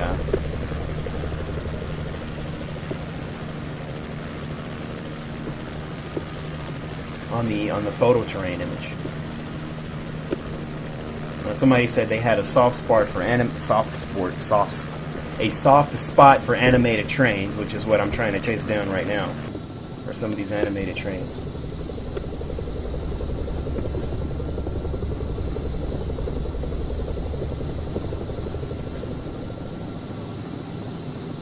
Train's moving pretty fast. Well, how fast am I going?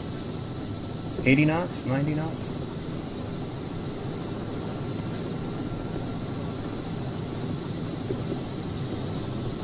KLIA Express.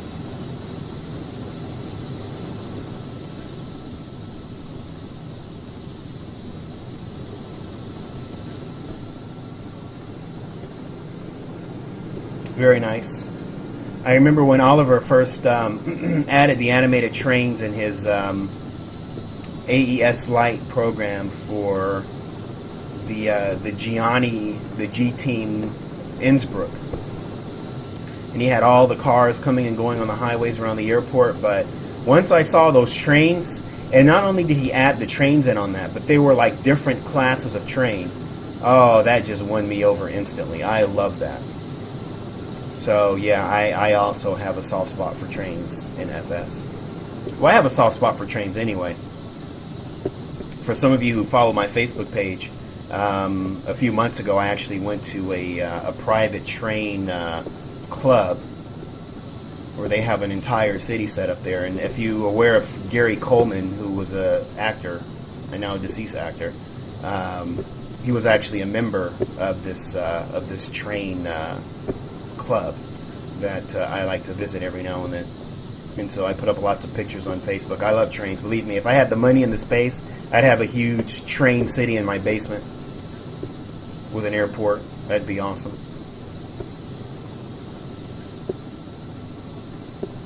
Just following this guy right back into the airport here.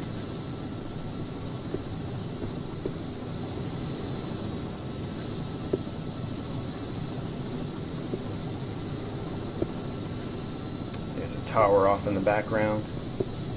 The tower looks almost like AMS, doesn't it? Almost? Maybe not. Kind of looks similar.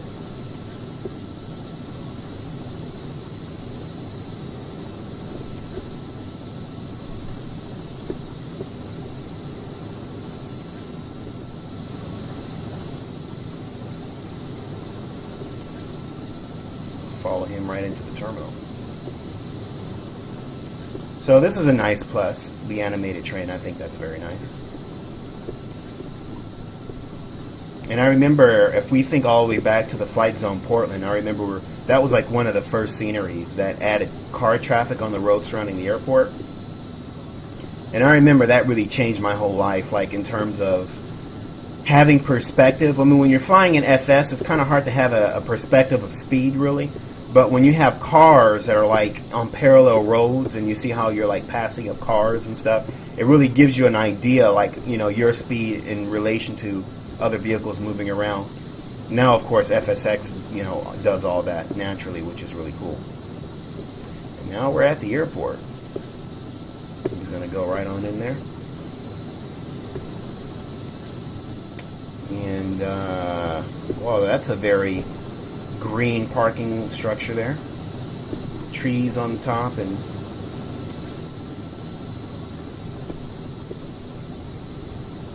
like hedges growing out of it. I wonder what that building is on top of the parking structure. Do we know what that is? Is that like a mosque or something? And here we have the main control tower.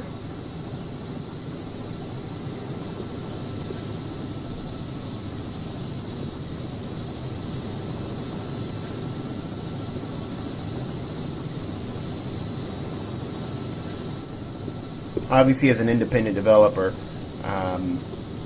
you know, these ground sceneries can cost as much as $3,000-4,000, so it's expensive. Here we're looking at some of the custom reflections again in the hotel building here. I'm assuming that's a hotel.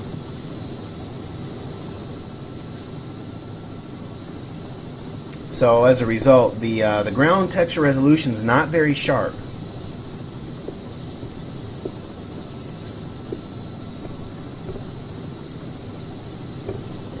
a look inside the main terminal here. Looks like we have some glass here.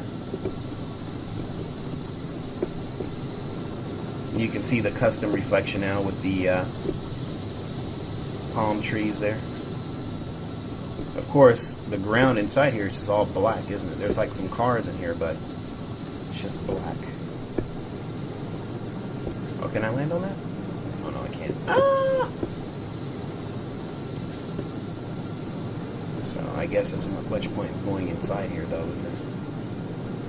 No, really.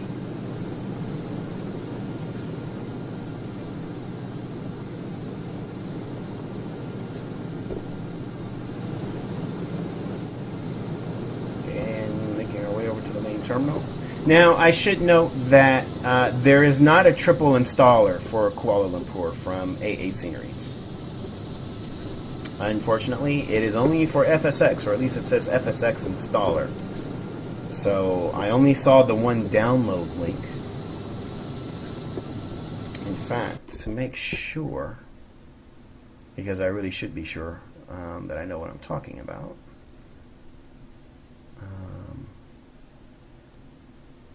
I just want to double check here to make sure.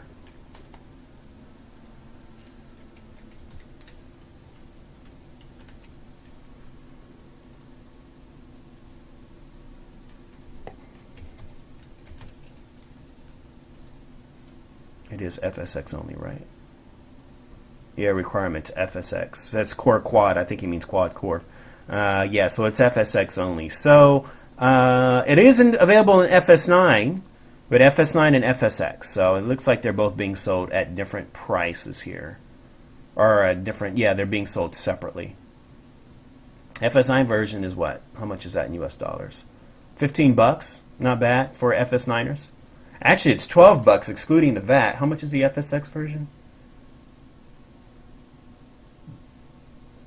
The FSX version is $23 excluding that. So I'd say it's appropriately priced, but nevertheless, it's not a triple installer. So I think when we see certain things like these flashing textures, which is what we're looking at right now, these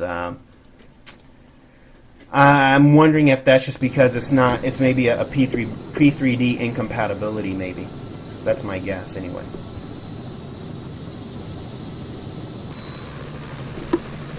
So when it comes to something like that, I can't say, well, the developer screwed up. You know, I really can't, because it could be that it's just not meant for this particular sim, and so something's probably just not showing up properly.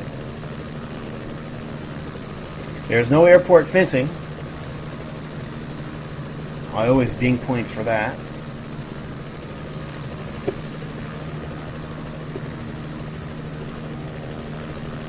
We'll look at the ground textures.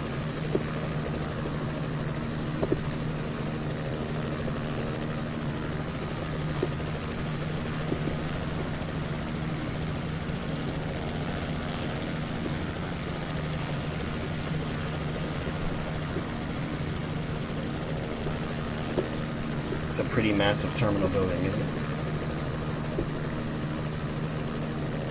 it? Malaysia Airlines not doing too well these days. But nevertheless, a nice home airport, nice looking home airport. Some of these ground textures, I don't know, are like kind of rubbing me the wrong way. I don't know, it looks weird. I don't want to say it looks bad, but it just something looks, it's like it's too, I don't know, I really don't know how to describe it. If I were writing a review, I'm sure I could describe it very well, but I don't know, there's something here with the ground textures that just look a bit off for some reason. It's like they're lacking depth. I think that's the word I'm looking for, is depth. Alright, so heading over to this side of the terminal, looks like we don't have to deal with much of that ripple effect. Not that ripple effect, I'm sorry,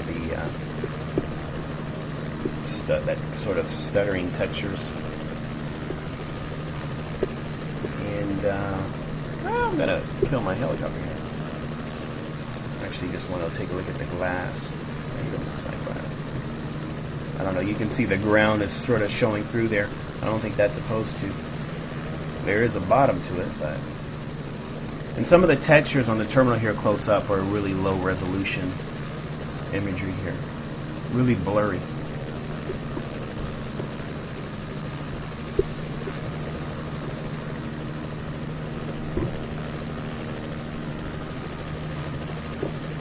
I want to take a look at these jet bridges up close. Boy, this helicopter is not as easy to handle as my MD, is it?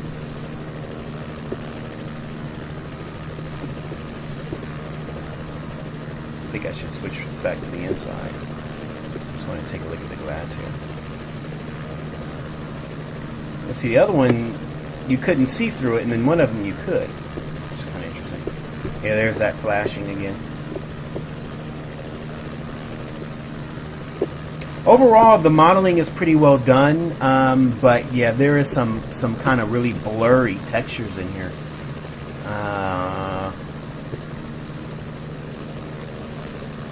Not sure what to think about that. The blurry textures I'm referring to. Take a look at some of your comments here.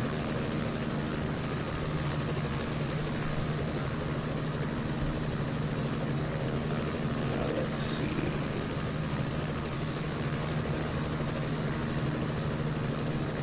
Oh, Aviation Sim's here.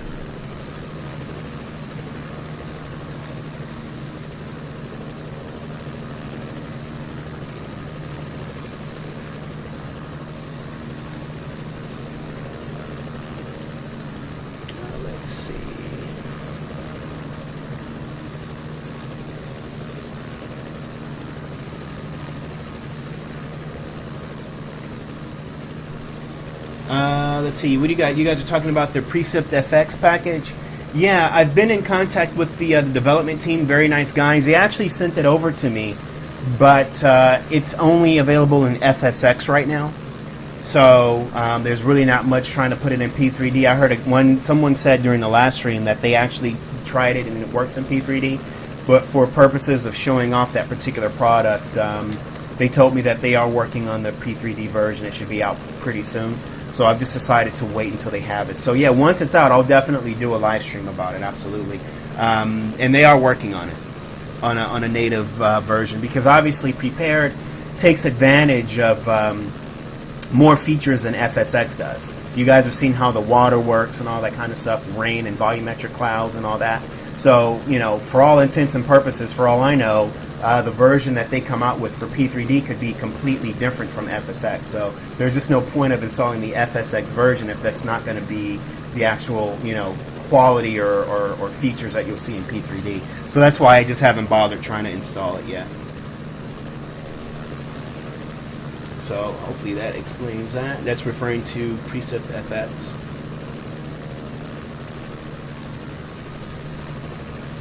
So, and actually Renee says there really is no higher resolution available for Malaysia. And apparently the developer had issues acquiring this one and is waiting for a good one that includes KLIA 2 expansion.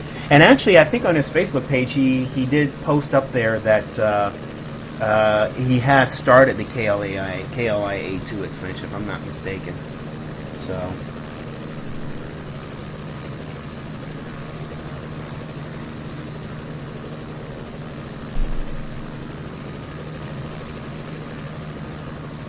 really wants me to turn on the shadows, but I'll try to turn on the shadows, but if it kills performance, then I gotta turn them off, because most of you guys are using FSX anyway, so you won't have those features, and if they hurt the performance, then there's no point in showing them.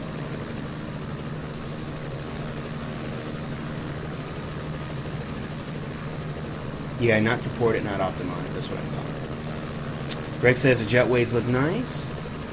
Renee says the asphalt's a bit too plain, but nothing serious. Ground poly's very nice. Jetways are awesome. If only the photoreal ground is not so sharp. Yeah, that's the big thing. Is a photoreal ground, but also some of the photo application or texture application on the terminals are looking a little bit blurry. But Rolio points out this is an insane job for just one person, which I agree. And Renee says, Tick's a great guy, deserves support from the community. And I agree, he's a great guy. I think he's a great guy. He certainly deserves the support. I was a little bit disappointed, though. He finally sent me an email several weeks after the product was released, asking if I wanted to review it, and of course I already have it. But I guess I was disappointed in the fact that when he emailed me, he said, "Dear Sir." And I was thinking to myself, you know, after 3 years, over 3 years of talking extensively about his products and promoting him, did he not know my name? I thought, wow, that's, you know, and then I didn't hear from him. In fact, he's never emailed me before. So I was a little disappointed that not only has he never emailed me before, but then when he contacted me, he just said, "Dear Sir." And I thought, well, you know, I would at least like to think that you know my name after all the work that I've done promoting your work. And I definitely agree, he does a great job, and especially for one person. So, and this is obviously no small undertaking. Looks like a couple of these pillars that are supposed to be supporting the terminal, looks like they missed one. Let me see. And actually, the crazy thing is I have beta tested for him before in the past. So that was the other interesting thing. That I thought was interesting, that he didn't seem to know my name. Just taking a look at some of these pillars are hanging off the curb. Again, you can always, you know, get used to me picking out small things like this. And they're not fully supporting the terminal. You can see they're sticking out, some of these. But then underneath the terminal, there's no, it just kind of bleeds right through. There's like no bottom. Again, if you're flying your NGX, you're not going to get this close to the terminal building anyway, so. But, I mean, let's move back to the eye point, which would be the closest you'd probably get to the terminal, just out of curiosity. This is probably as close as you'll get to it. But, this is just a little too blurry for my liking here. I'm having trouble with that. I mean, it's obviously a repeated image, but I don't know why it's so blurry. And then this part up here, I'm not sure what I'm looking at.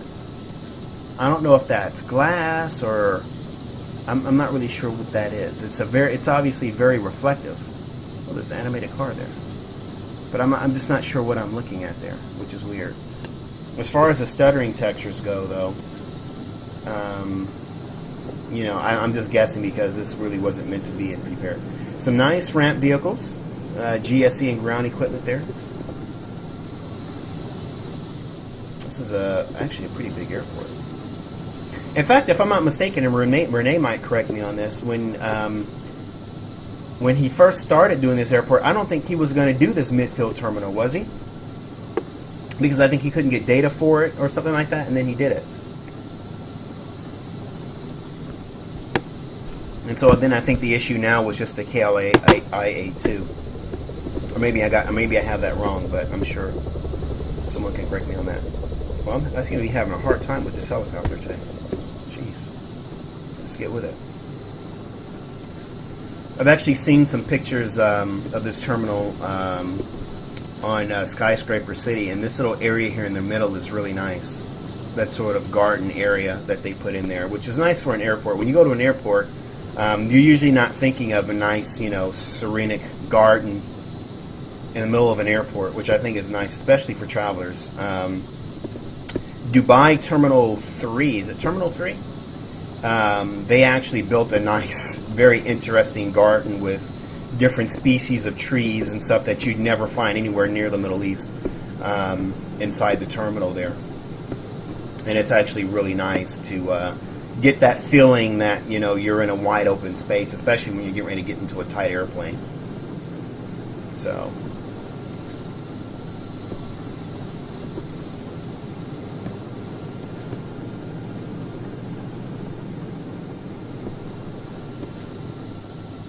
see how it's like it bleeds through the glass.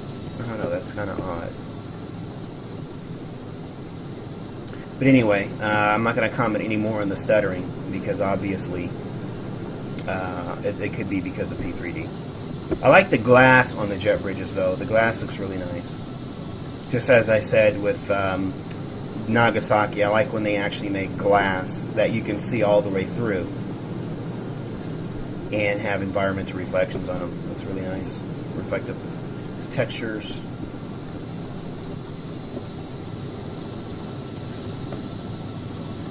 And lots of GSE on the ramp there. Cones, trucks. Looks like catering trucks. Oh, I was just getting ready to ask if the little tram comes out, and there it is. There's both of them.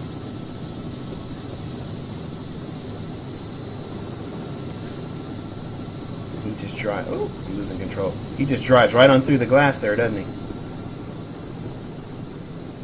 I guess this is the repair shop for the trams. That little building there.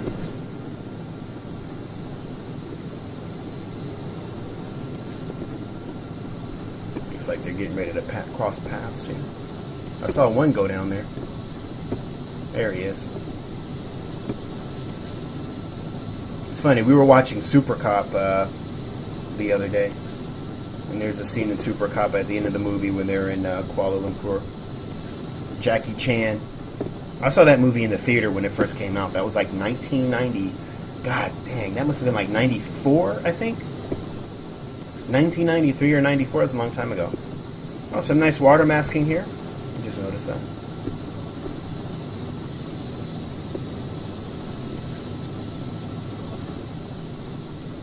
Certainly quite an undertaking for one person, that's for sure. There's some things that left to be desired. I think namely the ground textures. Not talking about the photoreal. According to Renee, this was the best that could be acquired. So I can't hold any grudge there. But there's something about the ground texture. So it's like it lacks a sharpness and a depth to it.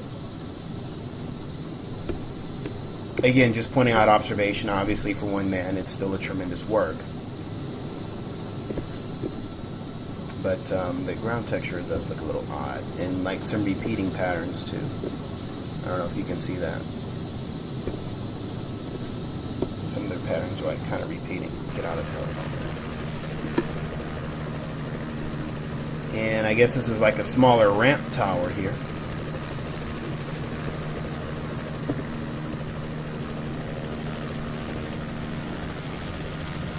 Some reflections on there too.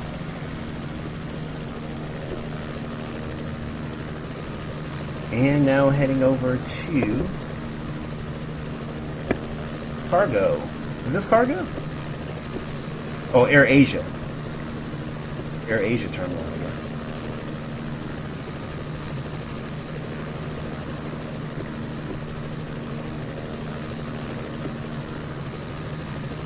Well, Air Asia doesn't have any jet bridges, huh? It's all footpath.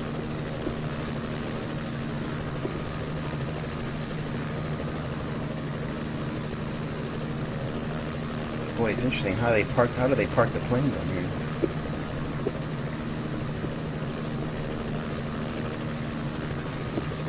So those of you who will be using your Aerosoft Airbus Extended, I guess this is where you'll be parking your Air Asia planes for those flights.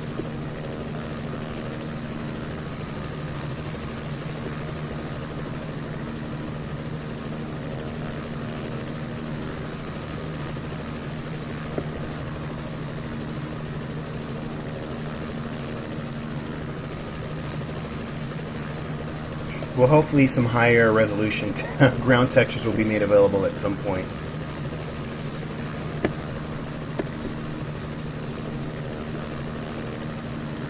But it's nice to see that all of the airfield buildings are present.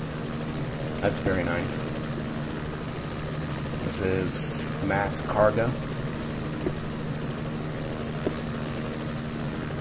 I guess we don't know yet if... oh, look, there's a animated... looks like a tug pulling some containers. Let's take a look at it. I guess we don't know if Malaysia Airlines is going to keep that name or not. I know that there was some consideration about rebranding. I guess it'll be interesting to see how that's going to work out.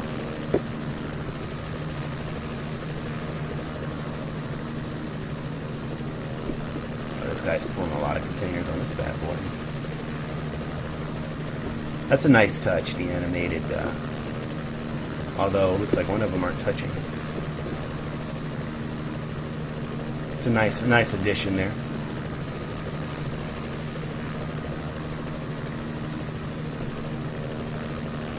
And as large as Malaysia is, for such an international destination, it's sad that